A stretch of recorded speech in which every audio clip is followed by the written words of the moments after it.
बिस्मिल्लाहिर्रहमानिर्रहीम। अस्सलामु अलैकुम दोस्तों, उम्मीद है आप सब खैरवाफियत से होंगे।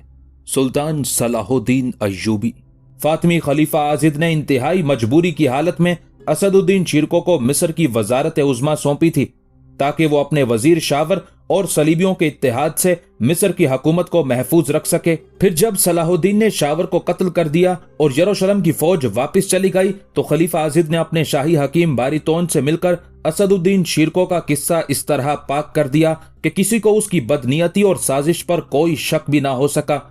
खलीफा आजिद भी बातनियों के अकायद से ताल्लुक रखता था और हकीम बारीतोन तो हसन बिन सबाह का मोतकिद खास था। इसलिए बारीतोन ने असदुद्दीन शिरको पर एक ऐसी दवा आजमाई जिसने सुल्तान नूरुद्दीन महमूद जंगी के दस्ते रास्त की सांसों का रिश्ता तोड़ दिया। मिस्र में रहने वाली एक सहीउल अकीदा मुसलमानों की जमात का ये ख्याल भी था कि असदुद्दीन शिरको को बारबक ने अपने रूहानी कमालात के जरिए हलाक किया है। मिस्री अवाम बारबक को अपने वक्त का सबसे बड़ा सूफी समझते थे।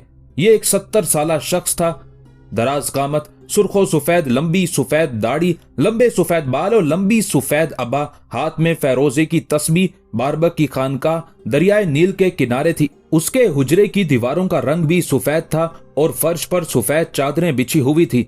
आने वाला पहली ही नजर में बारबक की जाहिरी शख्सियत और उसकी खानका की फिजा से मुतासिर हो जाता था और बेसाख्ता पुकार उठता था, सूफी बारबक के यहाँ तो नूर ही नूर है।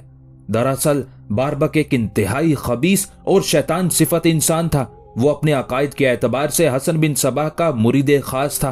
अगरचे हसन बिन सबाह जैसे रांदाए दरगाह इंसान को मरे हुए एक जमाना हो चुका था, मगर उसकी मानवी शैतानी औलाद अभी जिंदा थी और मुख्तलिफ इस्लामी रियासतों में अपनी खुफिया शैतानी तहरीक जारी रखे हुए थी। हसन बिन सबाह का मुख्तसर तारुफ ये है कि वो खुरासान के शहर तूस में पैदा हुआ। वो बहुत ज़हीन और पढ़ा लिखा इंसान था। मशहूर रियाजीदान, फारसी शायर उमर खयाम और नामवर सियासतदान निजामुल मुल्क तूसी उसके हम जमात थे। हसन बिन सबाह के बाप दादा एक बदअकीदा और इस्लाम दुश्मन जमात से ताल्लुक रखते थे, इसलिए पैदाइशी तौर पर बगावत और सरकशी के जरासीम उसके खून में भी शामिल थे। फिर जब हसन बिन सबाह आला तालीम हासिल कर चुका तो अपनी फितरत की तरफ लौट गया और शैतान ने उसके दिलो दिमाग पर गिरफ्त मजबूत कर ली। फिर हसन बिन सबाह इस्लामी दुनिया में फितना और फसाद फैलाने के लिए निकल खड़ा हुआ। पहले उसने अपने मोहसिन निजामुल मुल्क तूसी को खबासत नफ्सी का निशाना बनाया। उस वक्त निजामुल मुल्क तूसी सल्जोकी बादशाह की हुकूमत में वजीर आजम के ओहदे पर फाइज था।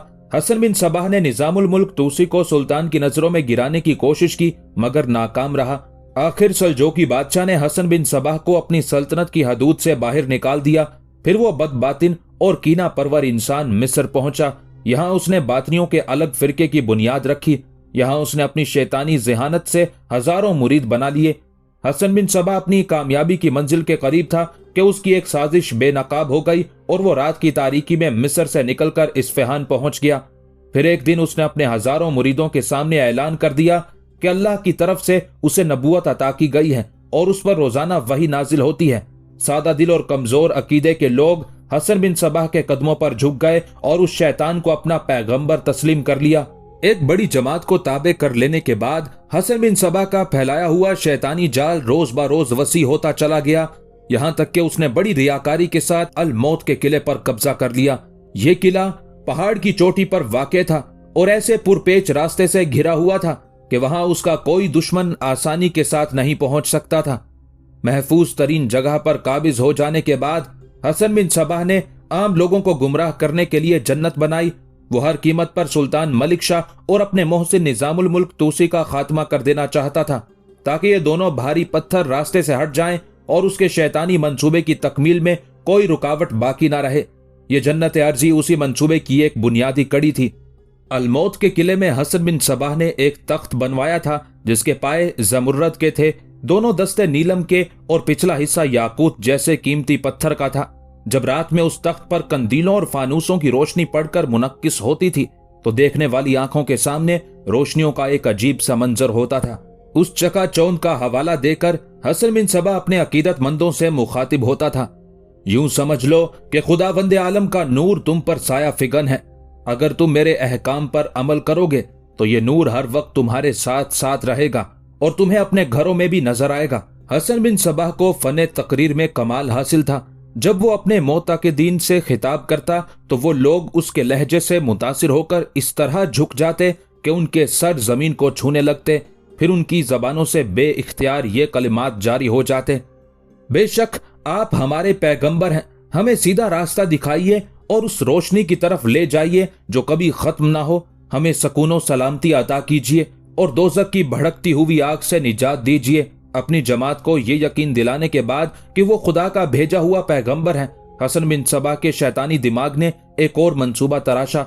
उसने किला अल मौत के इर्द गिर्द खूबसूरत सब्जाजारों का इंतखाब किया जहां एक नहर भी बहती थी। हसन बिन सबाह ने बड़ी कीमत देकर दूर दराज के इलाकों से माहिरीन तामीरात बुलाए और एक मखसूस इलाके में उनसे दिलकश मकानात तामीर कराए जिनके नक्शो निगार देखकर लोग हैरत ज़दा रह जाते थे। जब हसन बिन सबाह के मोताकिदीन उससे पूछते कि ये मकानात किसके लिए हैं तो वो निहायत अय्यारी से अपने हम नवाओं को जवाब देता, ये अहले ईमान की जन्नत है जहां वो हमेशा हमेशा रहेंगे। और उस जन्नत का क्या होगा जो इंसान को मरने के बाद उसके नेक अमाल के सिले में बख्शी जाएगी। किसी मोतकिद के दिल में यह ख्याल पैदा होता और वो हाजरीन की मौजूदगी में यह सवाल कर बैठता। हसन बिन सबा उस शख्स को बरजस्ता जवाब देता, ये दुनियावी जन्नत है, पहले तुम्हें अपने आप को इस जन्नत का अहल साबित करना होगा, फिर तुम दूसरी जन्नत में दाखिल हो सकोगे। ये सुनकर सब लोग बैक जबान चीख उठते, ए हमारे पीरो मुर्शद, हमें बताइए कि इस जन्नत अर्जी में दाखिल होने का क्या तरीका है। हसन बिन सबा के होंठों पर शैतानी मुस्कुराहट उभर आती, इस जन्नत में दाखिल होने के लिए तुम्हें बड़ी आजमाइशों से गुजरना पड़ेगा। मोताकिदीन हज़ियानी अंदाज में चीखने लगते, हम तैयार हैं हर आजमाइश के लिए। हसन बिन सबा अपना दायां हाथ बुलंद करके उन्हें खामोश रहने की तलकीन करता, सब्र करो और इंतजार करो, अनकरीब तुम लोग जानलेवा इम्तिहान में डाले जाओगे। फिर हसन बिन सबाह ने अपनी जन्नत की आराइश इस तरह की कि फर्श पर और राहदारियों में बेशकीमत कालीन बिछाए गए, कमरों को यूनानी तर्ज के रेशमी बिस्तरों और पर्दों से आरास्ता किया गया। जगह जगह दिलकश पत्थरों की मुख्तलिफ हौजें तामीर कराई गईं जिन्हें नलों के जरिए दूध, शहद और शराब से भर दिया जाता था। जगह जगह निहायत हसीनो जमील नौखेज लड़कियां घूमती रहती थी। उन लड़कियों के बारे में दावा किया जाता था कि उन्हें आज तक किसी इंसान ने नहीं छुआ है। ये हसन बिन सबाह की जन्नत की हूरें थी। जन्नत में दाखिल होने वाले मर्दों का इंतखाब खुद हसन बिन सबाह करता था। उसका तरीका इंतखाब भी बड़ा अजीब था। गिरदो नवाह के इलाकों से ढूंढ ढूंढ कर ऐसे जवान लाए जाते थे जिनके जिस्म चट्टानों की तरह मजबूत होते थे। फिर उन्हें कई खौफनाक मरहलों से गुजार कर अंदाजा किया जाता था कि उनमें कौन बुज़दिल है और कौन बहादुर।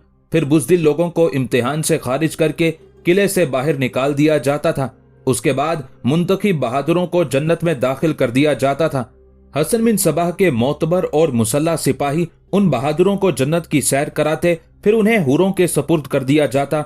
वो लोग हफ्ता 15 दिन शैतानी जन्नत में रहते, फिर उन्हें हूरें भंग पिला देती।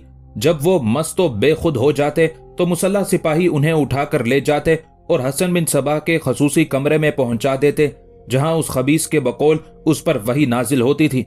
जब वो शख्स नशे की कैद से आजाद होकर होश में आता तो दोबारा उसी जन्नत की तमन्ना करता। हसन बिन सबा उस मौके पर इंसानी नफ्सियात से फायदा उठाता और हुरों के तमन्नाई को मुखातिब करके कहता, मैंने तुम्हें अपनी रूहानी कुव्वत से एक बार जन्नत का नजारा करा दिया, अब तुम एक बड़ी आजमाइश से गुजर कर ही जन्नत में दाखिल हो सकोगे। वो शख्स दूध, शहद, शराब और हूरों की तमन्ना में तड़पता रहता और बार बार अपने आप से पूछता रहता कि वो बड़ी आजमाइश कब आएगी और कब वो जन्नत में दाखिल होगा। फिर जब हसन बिन सबाह किसी दुश्मन को कत्ल कराना चाहता तो वो जन्नत के तलबगार को तन्हाई में बुलाता और राजदारी के लहजे में कहता, फलां शख्स को बेदरे कत्ल कर दे, फिर फरिश्ते तुझे जन्नत में ले जाएंगे। वो शख्स हूरों और शराब की तमन्ना में हसन बिन सबाह के हुक्म पर अमल पैरा होता और अपनी जान पर खेलकर मतलूबा फर्द को कत्ल कर देता। तन्हा होने की वजह से खुद भी मारा जाता।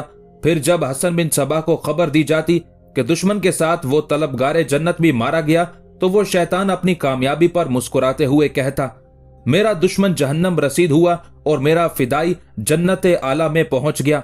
ऐसे तमाम जन्नत के तलबगार हसन बिन सबाह के फिदायीन कहलाते थे। निजामुल मुल्क तूसी जैसे अजीम सियासतदान और इस्लाम दोस्त इंसान को भी हसन बिन सबा के एक फिदाई ने कत्ल किया था। 15 साल बाद हसन बिन सबा ने निजामुल मुल्क के बेटे अबुल मुजफ्फर को भी अपने एक फिदाई से कत्ल करा दिया। इन बाप बेटे के अलावा भी इस शैतान ने बहुत से अहले ईमान को कत्ल कराया। हसन बिन सबा ने 35 साल तक किला अल मौत पर हुकूमत की, फिर 518 हिजरी में बड़ी बेकसी की हालत में मर गया और आलम इस्लाम को एक बड़े फितना गर से निजात मिली। सलाहुद्दीन के जमाने में उस खबीस को दुनिया से गुजरे हुए 46 साल हो गए थे, मगर अब भी दुनिया के गोशे गोशे में उसके फिदायीन मौजूद थे। मिस्र का बारबक भी हसन बिन सबा का फिदाई था, जो पूरे मिस्र में सबसे ज्यादा खुदा रसीदा बुजुर्ग मशहूर था। खुद फातमी खलीफा आजिद भी बारबक की बहुत इज्जत करता था। अगर कभी वो बहरूपिया दरबार में आ जाता तो खलीफा उसके एहतराम में खड़ा हो जाता और उसे अपने बराबर की नशिस्त पर बिठाता। असदुद्दीन शीर को न सिर्फ एक सहीउल अकीदा मुसलमान था, बल्कि जांबाज सालार भी था। इसलिए बारबक हकीम बारितून और दूसरे सबाहियों के दिल में किसी कांटे की तरह खटक रहा था। बारबक ने एक दिन तन्हाई में फातमी खलीफा आजिद को समझाने की कोशिश की थी। असदुद्दीन शीर को सुल्तान नूरुद्दीन महमूद जंगी का दस्ते रास्त है और खलीफतुल मुस्लिमीन अच्छी तरह जानते हैं कि सुल्तान अपने अकायद में किस कदर कट्टर है। मैं समझता हूं कि आपने सोचे समझे बगैर एक जहर आलूद खंजर अपनी गर्दन के करीब रख लिया है, जो किसी वक्त भी शाहरग में उतर सकता है। खलीफा आजिद ने बड़ी राजदारी के साथ बारबक को जवाब देते हुए कहा था, मैं आपकी बेचैनी को समझता हूं, मगर सियासी एतबार से असदुद्दीन शीर को इस वक्त हमारी जरूरत है। हालात पर काबू पाते ही असदुद्दीन शीरको को निकाल बाहर करूंगा। फिर जब वजारत उज़्मा का मनसब संभालने के 2 महीने बाद ही असदुद्दीन शीरको का इंतकाल हो गया तो मिस्र के बाज हलकों में शकूक व शुबहात का इजहार किया गया कि असदुद्दीन शीरको को बड़ी जहानत के साथ हटाया गया है, मगर इसका कोई सबूत न मिल सका। अगर शीरको की गैर तबई मौत पर जरा भी शक होता तो अब तक सुल्तान नूरुद्दीन महमूद जंगी मिस्र पर हमला कर चुके होते। एक रिवायत के मुताबिक असदुद्दीन शीरको ने फातमी खलीफा आजिद से दरख्वास्त की थी कि उसकी जगह सलाहुद्दीन को मिस्र का वजीर आजम नामजद कर दिया जाए। हरचंद के यूसुफ नौजवान है, मगर बेपनाह जंगी इंतजामी सलाहियतें रखता है। खलीफा आजिद ने शीरको से वादा कर लिया था कि वो उसकी ख्वाहिश का लिहाज रखेगा। बारबक और दूसरे बाअसर बातनी उमारा असदुद्दीन शीरको की मौत पर बेपनाह खुशी का इजहार कर रहे थे और बार बार खलीफा आजिद को मशवरे दे रहे थे कि इस बार वजारत उज़्मा के इंतखाब में किसी सियासी मसलहत से काम न लिया जाए। खुदावंद आलम ने बर वक्त हमारी मदद की है और हमें इस अचानक नाजिल हो जाने वाली मुसीबत से निजात बख्शी है। खलीफा आजिद ने बारबक और बातनी उमारा से वादा कर लिया था कि वो हर हाल में मुल्की मफादात का ख्याल रखेगा। असदुद्दीन शीरको के मरते ही मिस्री और शामी उमारा में इक्तदार हासिल करने के लिए शदीद कशमकश का आगाज हो चुका था। शामी उमारा में ऐनुद्दौला बारूकी, कुतुबुद्दीन यनाल, सैफुद्दीन अली बिन अहमद और सलाहुद्दीन का मामू शहाबुद्दीन महमूद हारमी पेश पेश थे। दूसरी तरफ अबू जाफिर और अली नासरी मिस्र की वजारत उज़्मा का ख्वाब देख रहे थे। उन दोनों को यकीन था कि वो मकामी होने के सबब मिस्र के वजीर आजम मुंतखब हो जाएंगे। अबू जाफिर के मुकाबले में अली नासरी ज्यादा पुरउम्मीद था कि उसे दरपर्दा बारबक की हिमायत भी हासिल थी। खलीफा आजिद शदीद जहनी कशमकश में मुब्तला था कि वो वजारत उज़्मा के शहदाइयों में से किसका इंतखाब करे। अगर किसी शामी अमीर की तरफदारी करता है तो मिस्री उमारा की नाराजगी का खतरा था। आखिर एक होशमंद आलिम फकी ज़ियाउद्दीन ईसा ने खलीफा आजिद को मशवरा देते हुए कहा, वजारत उज़्मा के तमाम मुद्दई बूढ़े हो चुके हैं, न उनके कमजोर बाजू मैदान जंग में तलवार का बोझ उठा सकते हैं और न उनके कमजोर दिमाग ज्यादा दूर की सोच सकते हैं। इन उमरा के बरक्स यूसुफ यानी सलाहुद्दीन जवान भी है और मर्दे मैदान भी। उसकी जंगी सलाहियत तो आप आजमा ही चुके हैं कि उसने शावर जैसे अय्यारो गद्दार को गिरफ्तार करके मक्तल तक पहुंचाया। मुझे उसके चेहरे से फहमो फरासत और ज़ब्तो तहम्मुल के आसार नजर आते हैं। बिलफर्ज कोई सियासी मसला उलझ गया तो फिर आपके तजर्बात और मुशाहिदात उसे हल कर सकते हैं। खलीफा आजिद को फकी ज़ियाउद्दीन ईसा की तजवीज़ पसंद आई, मगर वो फिर भी रात भर सोचता रहा। दूसरी तरफ फकी ज़ियाउद्दीन भी रात भर सलाहुद्दीन के हक में दुआ करते रहे, ऐ अल्लाह इस नौजवान को गलबा अता कर और अहले ईमान की मदद फरमा। ये तेरी हिदायत और तौफीक के बगैर हम अपनी जगह से जुम्बिश भी नहीं कर सकते। सलाहुद्दीन से फकी ज़ियाउद्दीन की रग़बत के 2 असबाब थे। एक ये कि वो आलम शबाब में बाकिरदार नौजवान था, दूसरा ये कि अब तक मिस्र की वजारत पर बातनियों का गलबा था। फकी ज़ियाउद्दीन ने एक तवील अरसा निहायत अजियत और कर्ब में गुजारा था आज उन्हें उम्मीद हो चली थी कि अगर खलीफा आजिद सलाहुद्दीन को वजीर आजम नामजद कर देता है तो बातनियों पर काबू पाना आसान हो जाएगा और सरजमीन मिस्र को गुमराहों की उस जमात से निजात मिल जाएगी। फिर जब दूसरे दिन खलीफा आजिद ने सलाहुद्दीन की वजारत उज़्मा का फरमान जारी किया तो हाजरीन दरबार पर सख्ता सा तारी हो गया। मिस्री उमारा और अबू जाफिर और अली नासरी नागवार चेहरों के साथ दरबार से उठकर चले गए। शामी उमारा कुतुबुद्दीन यनाल, सैफुद्दीन अली बिन अहमद और यूसुफ का मामू शहाबुद्दीन महमूद हारमी खामोश बैठे रहे, मगर चौथा शामी अमीर ऐनुद्दौला बारूकी ना सिर्फ दरबार से उठ गया बल्कि मिस्र छोड़कर सीधा दमिश्क चला आया। फिर जब अमीर ऐनुद्दौला सुल्तान नूरुद्दीन महमूद जंगी की खिदमत में हाजिर हुआ तो सुल्तान आदिल ने इंतहाई बरहम लहजे में कहा, तुमने सलाहुद्दीन को तन्हा छोड़ दिया। तुम्हें लाजिम था कि मिस्र में रहकर उसके हाथ मजबूत करते, वो मेरा नुमाइंदा है। अमीर ऐनुद्दौला सर झुकाए सुल्तान नूरुद्दीन महमूद जंगी की गजबनाक गुफ्तगू सुनता रहा। वो सुल्तान आदिल को अपने दिल का हाल किस तरह बताता कि उससे एक नौजवान की ये तरक्की बर्दाश्त नहीं हो रही है।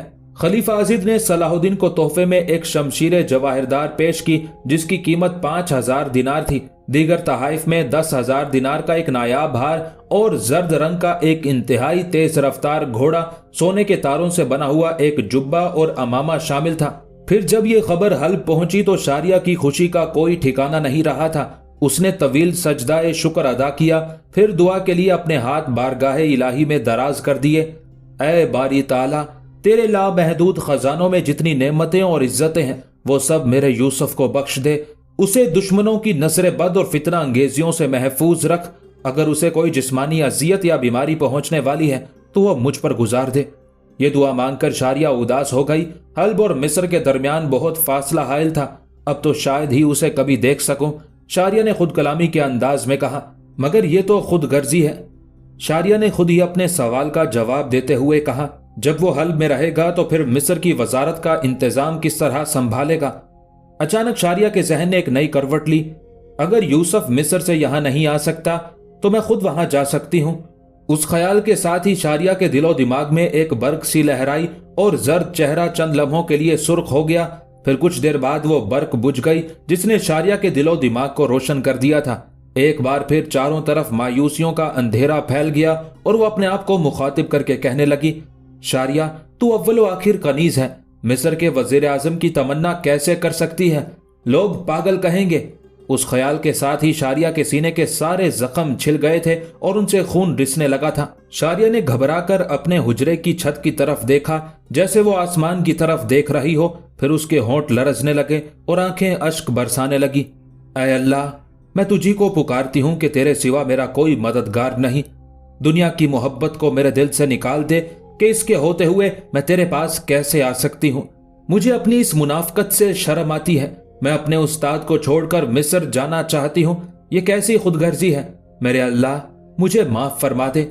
ये दुआ मांगकर शारिया उठी और अपने उस्ताद गिरामी की खिदमत में हाजिर हुई। काजी इब्ने अरसून ने इंसानी कदमों की चाप सुनकर कहा, कौन? मैं आपकी खादमा शारिया। शारिया ने उस्ताद गिरामी के करीब बैठते हुए कहा, अल्लाह तुम्हें जजाए खैर दे। काजी इब्ने अरसून ने मुस्कुराते हुए कहा और अपना दायां हाथ बुलंद कर दिया। शारिया तेजी से आगे की तरफ झुकी। फिर काजी इब्ने अरसून ने इधर उधर अपने हाथ को गर्दिश दी और शारिया के सर पर अपना हाथ रख दिया। काजी इब्ने अरसून आंखों की रोशनी से महरूम हो चुके थे। सुल्तान नूरुद्दीन महमूद जंगी ने बेहतरीन तबीबों से काजी साहब का इलाज कराया, मगर तकदीर का लिखा पूरा होकर रहा। काजी इब्ने अरसून की दोनों आंखें जाती रहीं। काजी साहब ने कई बार सुल्तान आदिल से दरखास्त की कि इस माजूरी के सबब उन्हें मनसबे कज़ा से फारिग कर दिया जाए, मगर सुल्तान नूरुद्दीन जंगी ने उनकी दरखास्त मंजूर नहीं की और काजी साहब के लिए 2 सरकारी निगरान मुकर्रर कर दिए। काजी इब्ने अरसून उसी हालत में अदालत जाते थे, मुकदमात की समाअत करते थे और हक की रोशनी में अपने फैसले सुना देते थे। काजी इब्ने अरसून अपना बाकी वक्त मदरसे में गुजारते और शागिर्दों को दरपेश फिकही मसाइल समझाते। उन औकात में शारिया अपने उस्ताद की खिदमत अंजाम देती। उस्ताद मोहतरम, आपने सुना यूसुफ मिस्र का वजीर आजम हो गया है। शारिया के लहजे से इंतहाई मुसरत झलक रही थी। वजीर आजम का ओहदा बहुत छोटा है। यकायक काजी इब्ने अरसून का चेहरा शिद्दत जज्बात से सुर्ख हो गया। उसका नाम यूसुफ है। हक़ ताला ने उसके लिए बादशाही लिखी है। यकायक शारिया फिर उदास हो गई और गमजदा लहजे में बोली, मुझे बहुत दुख है उस्ताद मोहतरम, ना काबिले बयान दुख।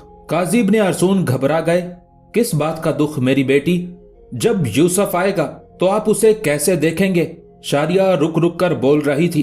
काश काश इंसान को अपनी जायज ख्वाहिशात के लिए मुसलसल दुआ करते रहना चाहिए, काजी इब्ने अरसून ने बावकार लहजे में कहा।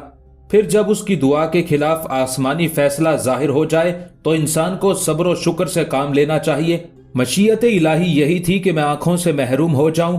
मैं अंधा कहाँ हूं? मेरी रोशनी तो यूसुफ है, तुम हो, सैकड़ों शागिर्द हैं। किसी के खदोखाल आंखों में नहीं, दिल में नक्श होते हैं। हकीकी रोशनी तो दिल की रोशनी है। जब यूसुफ आएगा तो मैं उसे पहचान लूंगा। उस्ताद गिरामी की बात सुनकर शारिया को यूं महसूस हुआ जैसे वो किसी गहरे गार में गिरने वाली थी और अचानक नादीदा हाथों ने उसे थाम लिया हो। सलाहुद्दीन के इंतखाब पर मिस्री उमारा ने अपने शदीद रद्द अमल का इजहार किया था। अबू जाफिर और अली नासरी तन्हाई में खलीफा आजिद से मिले और अपनी जान निसारियों के किस्से सुनाते हुए बोले, अमीरुल मोमिनीन, क्या हमने इस दिन के लिए सरजमीन मिस्र को अपना खून पिलाया था कि जब फसल तैयार हो जाए तो उसे हमारा बदतरीन दुश्मन काट कर ले जाए? खलीफा आजिद ने चौंक कर अपने दोनों उमरा की तरफ देखा। वो अबू जाफिर और अली नासरी की बात समझने से कासिर था। क्या तुम निशानदही कर सकते हो कि हमारा बदतरीन दुश्मन कौन है? अबू जाफिर ने इंतहाई मक्कारी का मुजाहिरा किया। चंद लम्हों तक इधर उधर देखता रहा, फिर आगे की तरफ झुककर सरगोशी के अंदाज में कहने लगा, यूसुफ, जिसे आपने मिस्र का वजीर आजम नामजद किया है और जिसकी पुश्त पर सुल्तान नूरुद्दीन जंगी का हाथ है। बड़ी अजीब बात है कि आपने अपना पूरा घर एक जासूस के हवाले कर दिया है। खलीफा आजिद ने अपने दोनों उमरा की बात बहुत गौर से सुनी, फिर बहुत नरम और सियासी लहजे में उन्हें समझाया, ये एक आर्जी इंतजाम है। चूंकि यूसुफ ने मिस्र की आवाम को शावर जैसे जालिम और सफाक इंसान से निजात दिलाई है, इसलिए लोगों के दिलों पर उसकी शख्सियत के खुशगवार असरात मौजूद हैं। अगर ऐसे मौके पर यूसुफ को हटाया गया तो मिस्र की रियाया को गिरा गुजरेगा। कुछ दिन गुजर जाने दो, जब लोगों के जज्बात ठंडे हो जाएंगे तो सुल्तान नूरुद्दीन जंगी का जासूस भी। खलीफा आजिद ने कसदन अपनी बात अधूरी छोड़कर अबू जाफिर और अली नासरी को बहलाने की कोशिश की। उन दोनों इक्तदार के भूखों ने खलीफा आजिद के अधूरे जुमले का यही मतलब लिया कि उनकी चाल कामयाब हो गई है और सलाहुद्दीन का किस्सा पाक हो जाएगा। ये सोचते हुए अबू जाफिर और अली नासरी खलीफा की खलवत गाह से उठकर चले गए। दूसरे दिन मिस्र का रूहानी पेशवा बारबक खलीफा आजिद से तन्हाई में मिला। उसके रोबो जलाल का ये आलम था कि खलीफा अपनी नशिस्त से खड़ा हो गया और उसने आगे बढ़कर बारबक के हाथों को बोसा दिया। बारबक ने इंतहाई रियाकारी का मुजाहिरा करते हुए खलीफा आजिद के सर पर हाथ रख दिया। अमीरुल मोमिनीन की उम्र दराज हो और इक्तदार आलिया नस्ल दर नस्ल मुंतकिल होता रहे। खलीफा आजिद ने बारबक का शुक्रिया अदा किया, फिर दोनों बैठ गए। आपने कैसे जहमत की? खलीफा आजिद ने बारबक से सवाल किया। यकायक बारबक बहुत ज्यादा संजीदा नजर आने लगा। किसी गुमराह इंसान का मिस्र की वजारत उज़्मा पर फाइज होना निहायत ही बुरा शगुन है। बारबक ने सलाहुद्दीन का नाम लिए बगैर कहा, अगर ये बिद्दत कुछ दिन और जारी रही तो महल्लात शाही पर अजाब आसमानी भी नाजिल हो सकता है। बारबक का लहजा बतदरीज पुरजलाल होता जा रहा था। फिर मेरी दुआएं भी किसी काम नहीं आ सकती। वक्त से पहले खबरदार कर रहा हूं, ये मेरी सियासी मजबूरी है। खलीफा आजिद ने आजिजाना लहजे में कहा।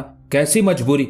बारबक ने अपने रूहानी जलाल का मुजाहिरा करते हुए कहा, आज ही मेरा कोई फिदाई सलाहुद्दीन का काम तमाम कर देगा। यह सुनकर खलीफा आजिद खौफजदा हो गया। नहीं पेशवाए मोहतरम, ऐसा हरगिज ना करना। अगर सलाहुद्दीन मिस्र में कत्ल हो गया तो कयामत आ जाएगी। सुल्तान नूरुद्दीन जंगी मेरी सल्तनत को तबाह बर्बाद कर डालेगा। अगर तुम यूसुफ का कत्ल नहीं चाहते तो उसे आज ही बरतरफ कर दो। बारबक ने तहक्कुम आमेज लहजे में कहा। अली नासरी तुम्हारा बेहतरीन मददगार साबित होगा। खलीफा आजिद बारबक के बिगड़े हुए तेवर देखकर सहम सा गया। बस कुछ दिन इंतजार कर लें, वो नौजवान है, जोशे जवानी और वजारत उज़्मा के नशे में उससे यकीनन कोई गलती सरजद होगी और बस वही उसका आखिरी दिन होगा। जल्दी करो, तुम्हारे पास ज्यादा मोहलत नहीं है। यह कहता हुआ बारबक खड़ा हो गया। अगर यूसुफ से कोई गलती सरजद ना हो तब भी तुम उसके काम में ऐब तलाश करके उसे मिस्र से रुखसत कर दो। खलीफा आजिद ने आगे बढ़कर बारबक को रुखसती बोसा दिया और बड़े फर्मा बरदाराना लहजे में कहा, ऐसा ही होगा मोहतरम।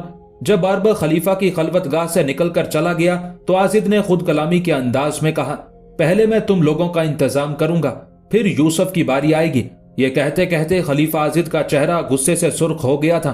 خلیفہ آزد خود بھی باطنیوں کے ایک فرقے سے تعلق رکھتا تھا اور اس کے دل میں بھی دوسرے باطنیوں کی طرح اہل ایمان کے لیے شدید نفرت کے جذبات موجود تھے، مگر حالات نے اسے ایک انتہائی نازک موڑ پر پہنچا دیا تھا۔ ایک طرف یروشلم کے عیسائی اس کی حکومت کو حریصانہ نظروں سے دیکھ رہے تھے اور دوسری طرف ابو جعفر اور علی ناصری مصر پر قبضہ کرنے کی سوچ رہے تھے۔ الغرض خلیفہ آزد کے اقتدار اور زندگی کو شدید خطرہ لاحق ہو گیا تھا اور فوج کئی حصوں میں تقسیم ہو گئی تھی۔ ہر امیر کا ایک الگ فوجی دستہ تھا، صرف صلاح الدین ایک ایسا شخص تھا جس کی اپنی فوج نہیں تھی۔ یہی سوچ کر خلیفہ آزد نے اسے وزیر اعظم بنایا تھا کہ وہ بغاوت بھی نہ کر سکے گا اور اس کی مرضی کے مطابق کام کرتا رہے گا۔ پھر جب وہ اندرونی دشمنوں پر قابو پالے گا تو صلاح الدین کو بھی برطرف کر دے گا۔ یہی وہ خفیہ منصوبہ بندی تھی جسے خلیفہ آزد نے اپنے قریبی مشیروں پر بھی ظاہر نہیں کیا تھا۔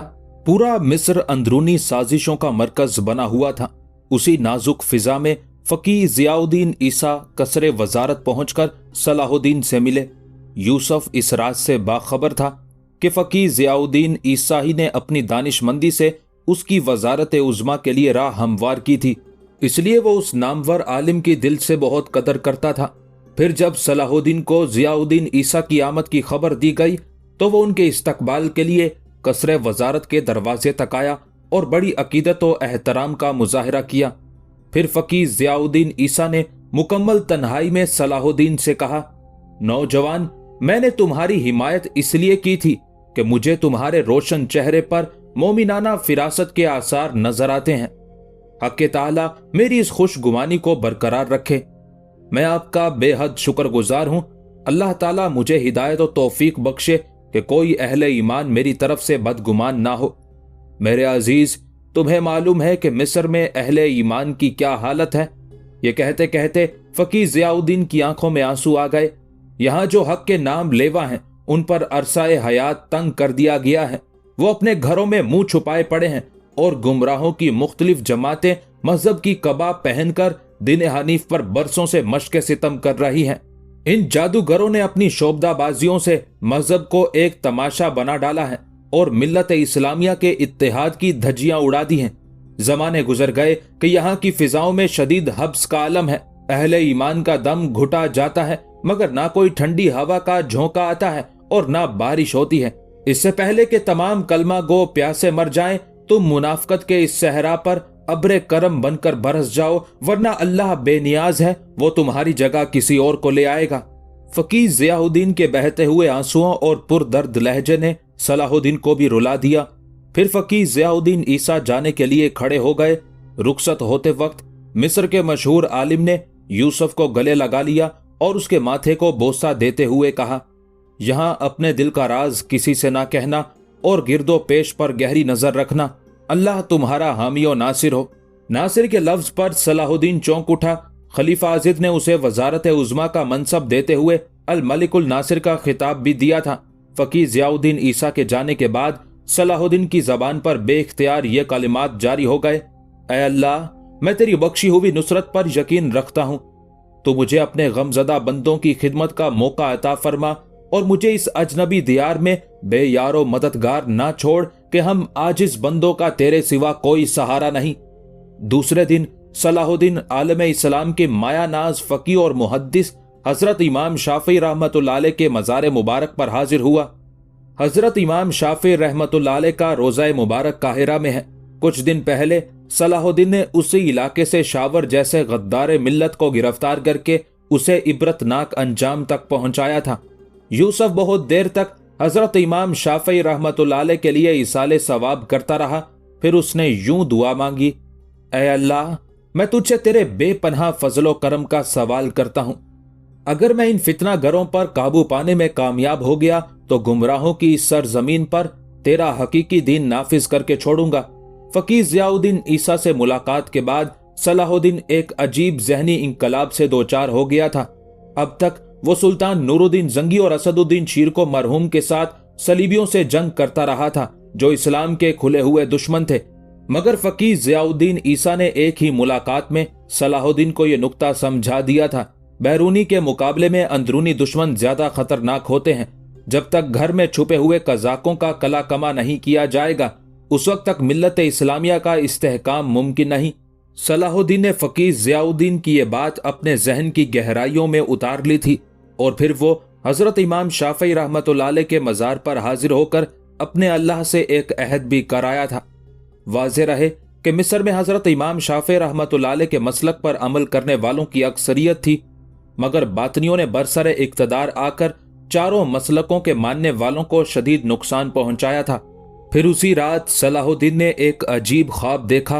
वो एक लकोदक सहरा में अकेला खड़ा है। दूर दूर तक ना कोई इंसान नजर आता है, ना कोई दरख्त, ना कोई चश्मा। सलाहुद्दीन हैरानो परेशान खड़ा है कि वो किससे रास्ता पूछे और कहां जाए। यकयक उसे एक पुरजलाल आवाज सुनाई देती है जिसकी गरज से पूरा सहरा गूंजने लगा। अगर हिदायत चाहता है तो मखलूक खुदा की खिदमत कर, तुझे रास्ता मिल जाएगा। उस आवाज की गूंज से सलाहुद्दीन की आंख खुल गई। उस वक्त करीब की मस्जिद में फजर की आजान हो रही थी। सलाहुद्दीन कुछ देर तक मुअज्जिन की जबानी अल्लाह की किबरियाई का बयान सुनता रहा। फिर उसने वजू किया और मालिक हकीकी के सामने सजदा रेज हो गया। दूसरे दिन मिस्र में एक मुसर्रत अंगेज हंगामा बर्पा हो गया। जिसने ये खबर सुनी वो कुछ देर के लिए हैरत और सकूत का मुजस्मा बनकर रह गया। सलाहुद्दीन का चच्चा असदुद्दीन शिरको एक अजीम सिपह सालार और जांबाज मुजाहिद था, मगर उसमें एक बड़ी कमी ये थी कि वो दौलत की तरफ बहुत ज्यादा रुझान रखता था। उसने बेशुमार जंगें लड़ी थी और बेशुमार माले गनीमत जमा किया था। असदुद्दीन शिरको के जाती खजाने में कीमती जवाहरात और सोने चांदी के ढेर लगे थे। सबसे पहले सलाहुद्दीन ने अपने चच्चा के नादिर जवाहरात नीलाम में रखे, जिससे लाखों दिनार हासिल हुए। फिर उसने मिस्री फौज के तमाम सिपाहियों को एक तवीलो अरीज मैदान में जमा करके असर अंगेज तकरीर की। लाइक एहतराम है वो मुजाहिद जो मुल्क की सरहदों की हिफाजत के लिए अपनी जानों के नजराने पेश करते हैं। मैं उन तमाम जांबाजों को सलाम पेश करता हूँ। सलाहुद्दीन ने मैदान में जमा हजारों मिस्री फौजियों को मुखातिब करते हुए कहा, मुझे अंदाजा है कि मेरे सिपाहियों के हाथ कितने तंग हैं और उनकी जरूरतें कितनी ज्यादा हैं। यह कहकर सलाहुद्दीन खामोश हो गया और सिपाहियों के चेहरों का जायजा लेने लगा। मिस्री सिपाही वजीर आजम के खिराजे तहसीन से बहुत खुश नजर आ रहे थे। फिर सलाहुद्दीन ने एक अजीब ऐलान किया जिसे सुनकर मिस्री फौजियों को अपनी समातों पर शक होने लगा। मैं जांबाज सिपाहियों की कुर्बानियों का सिला देने के लिए अपने घर से इब्तदा करता हूं। मेरे चच्चा ने जिस कदर खजाना जमा किया था आज उसे फौजियों में तकसीम किया जा रहा है। मिस्र के बाकी उमारा भी आगे बढ़ें और शहीद हो जाने वाले सिपाहियों के घर वालों की किफालत करें। उसके साथ ही सलाहुद्दीन ने मिस्र के खजाने से भी एक बड़ी रकम निकालकर फौजियों में तकसीम कर दी और मजबूत आसाब रखने वाले नौजवानों को फौज में शामिल होने की दावत देते हुए कहा, हमारे सबसे बड़े दुश्मन सलीबी हैं। अगर असदुद्दीन शिरको अपनी जान पर खेलकर ईसाइयों का मुकाबला ना करते तो अब तक मिस्र पर शाह यरूशलेम का कब्जा हो चुका होता। फिर तुम्हारे मर्द कत्ल किए जा चुके होते या जिंदान में कैदियों की जिंदगी गुजार रहे होते, बूढ़े शाहराओं और गलियों में पड़े सिसक रहे होते और तुम्हारी इफ्फत माब खवातीन सलीबियों की कनीजे बनाई जा चुकी होती। अगर तुम इज्जत और आबरू की जिंदगी चाहते हो तो सिपाही बनकर वतन के साथ अपने घरों की भी हिफाजत करो। सलाहुद्दीन की उस जज्बाती तकरीर ने पूरे मिस्र में आग लगा दी थी। खलीफा आजिद की सारी बाकायदा फौज यूसुफ की हमनवा हो गई। उसके साथ ही हजारों जवान फौज में भर्ती होने लगे। उन नौजवानों का ताल्लुक हजरत इमाम अबू हनीफा रहमतुल्लाह अलैह, हजरत इमाम मालिक, हजरत इमाम शाफी और हजरत इमाम अहमद बिन हंबल रहमतुल्लाह अलैह के मसलक से था, जिन्हें बातनियों ने एक तवील अरसे से दबा रखा था। आज सलाहुद्दीन ने उन्हें नया हौसला बख्शा था, इसलिए वो अपने घरों से निकलकर फौजी तरबियत गाह में दाखिल हो गए। इंतहाई मुख्तसर अरसे में सलाहुद्दीन के गिर्द जान निसारों की एक बड़ी तादाद जमा हो गई। खलीफा आजिद ने बड़ी हैरत और अजियत के साथ उस इंकलाब को देखा। वो सलाहुद्दीन को माजूल करना चाहता था, मगर वक्त की रफ्तार उसकी चालों से कहीं तेज थी और बाजी उसके हाथ से निकल चुकी थी। खलीफा आजिद के साथ बारबक भी बहुत परेशान नजर आ रहा था। उसकी मुनाफिकाना रूहानियत की बुनियादें भी कांप रही थी। बारबक को अंदाजा नहीं था कि 20-22 साल का ये नौजवान इस कदर मजहबी और ज़हीन साबित होगा। आखिर उसने मिस्री उमारा अबू जाफिर और अली नासरी के साथ मिलकर सलाहुद्दीन के कत्ल का मंसूबा तैयार किया। अबू जाफिर और अली नासरी बड़ी हैरत से बारबक का मुंह देख रहे थे। पेशवाए आजम, यूसुफ का कत्ल इतना आसान नहीं है। अबू जाफिर की आवाज लड़खड़ा रही थी और अल्फाज उसकी जबान से टूटकर अदा हो रहे थे। अगर तुमसे यूसुफ कत्ल ना हो सका तो फिर तुम दोनों अपनी अपनी मौत के लिए तैयार रहो, बारबक ने इंतहाई पुरजलाल लहजे में कहा। कल रात मैंने अपने पीरो मुर्शिद को ख्वाब में देखा। वो मेरी तरफ पुश्त किए खड़े थे। मैं बार बार अर्ज कर रहा था मगर पीरो मुर्शिद मेरी तरफ नहीं देख रहे थे। फिर जब मैंने उनके सामने जाने की कोशिश की तो उन्होंने मेरी तरफ पुश्त कर ली। ये अमल कई बार दोहराया गया मगर हर बार पीरो मुर्शिद ने मेरी तरफ से मुंह फेर लिया। अब मुझसे उनकी ये बेरुखी बर्दाश्त ना हो सकी। मैं घबराकर पीरो मुर्शिद के कदमों से लिपट गया और रो रो कर अर्ज करने लगा, ऐ मेरे पीरो मुर्शिद, आखिर मुझसे ऐसी कौन सी गलती हुई है कि आप ना मेरी तरफ देखने के रवादार हैं और ना मेरी इल्तिजा सुनते हैं। बहुत देर बाद पीरो मुर्शिद ने मेरी तरफ कहरनाक नजरों से देखा और इंतहाई नफरत आमेज लहजे में फरमाया, तुम गुनहगार लोग जानते हो कि मैं किस अजाब से गुजर रहा हूं। अगरचे खुदावंद ने मुझे जन्नत अता की है लेकिन मेरे जिस्मो जान दोज़ख की आग में जल रहे हैं। मैंने गिरियाओजारी करते हुए पीरो मुर्शिद से उसकी वजह पूछी तो जवाब में फरमाया, तुमने मेरी सारी रूहानियत और रियाजत बर्बाद करके रख दी। वो गुमराह यूसुफ मिस्र में दाखिल कैसे हुआ? जितनी जल्दी मुमकिन हो उसे यहां से निकाल दो वरना मेरी रूह पर यह अजाब मुसलसल नाजिल होता रहेगा। इस सिलसिले में मेरा कोई भी पैरोकार अगर कोताही या गफलत शियारी से काम लेगा उसके लिए दुनिया और आखिरत दोनों में हलाकत और रुसवाई है। उसके बाद मेरी आंख खुल गई। बारबक ने अपना ख्वाब बयान करते हुए कहा, वो शैतान हसन बिन सबा का मानने वाला था इसलिए उसे पीरो मुर्शिद के नाम से याद करता था। बारबक उस राज से बाखबर था कि हसन बिन सबा एक बार मिस्र भी आया था मगर उसकी रेशा दवानियां देखकर उस दौर के खलीफा ने उसे मिस्र से निकाल दिया था। माजी के उसे पसे मंजर में बारबक ने यह झूठा ख्वाब तराशा था ताकि अबू जाफिर और अली नासरी घबराकर सलाहुद्दीन पर हमला कर दें और सुल्तान नूरुद्दीन महमूद जंगी के नायब का किस्सा तमाम हो जाए। बारबक को अंदेशा था कि कहीं सलाहुद्दीन उसके खानकाही निजाम से वाकिफ ना हो जाए और फिर जोश इंतकाम में उसकी बुनियादें ना खुदवा दे, इसलिए वो बार बार अबू जाफिर और अली नासरी को सलाहुद्दीन के कत्ल पर उकसा रहा था। आखिर बहुत देर तक तवील बहसो मुबाहिसे के बाद तय किया गया कि जिस रोज सलाहुद्दीन सैरो शिकार के लिए जंगल की तरफ जाए, फिदाइयों का एक मुसल्ला गिरोह छुपकर किसी कमीनगाह में बैठ जाए, फिर मौका मिलते ही उस पर जानलेवा वार कर दे। बारबक, अबू जाफिर और अली नासरी ने बहुत गौर व फिक्र के बाद सलाहुद्दीन की कमजोरी से फायदा उठाते हुए यह खौफनाक मंसूबा बनाया था। वो तीनों अच्छी तरह जानते थे कि सलाहुद्दीन शिकार का बहुत शौकीन था। जब वो खलीफा आजिद की दावत पर शावर का जोर तोड़ने के लिए अपने चचा असदुद्दीन शिरको के साथ मिस्र आया था तो फारिग औकात में बहुत जोशो खरोश के साथ शिकार खेलता था। कई कई दिन तक तारीख जंगल में खेमा लगाता और इंतहाई पुरखतर रास्तों पर अपना शिकार तलाश करता। सलाहुद्दीन के उस शौक को देखकर बारबक, अबू जाफिर और अली नासरी ने अंदाजा कर लिया था कि वो किसी तारीख जंगल में बड़ी आसानी के साथ उनका शिकार हो जाएगा। अपने उसी मंसूबे के तहत अबू जाफिर और अली नासरी ने 15 ऐसे फिदायीन को तलाश कर लिया जो शमशीर जनी और तीर अंदाजी में माहिर थे। फिर उन दोनों मिस्री अमीरों ने गदागरों के भेस में अपने 2 जासूस छोड़ दिए जो दिन के वक्त कसरे वजारत के करीब कासाए गदाई लिए घूमते रहते थे और उधर आने जाने वालों के सामने दस्ते सवाल दराज करते थे। ये जासूस इसलिए मुकर्रर किए गए थे अगर सलाहुद्दीन शिकार के लिए कसरे वजारत से निकले तो फौरी तौर पर अबू जाफिर और अली नासरी को इत्तला दी जाए। दोनों जासूस बड़ी मुस्तैदी और पाबंदी से अपने काम में मसरूफ थे।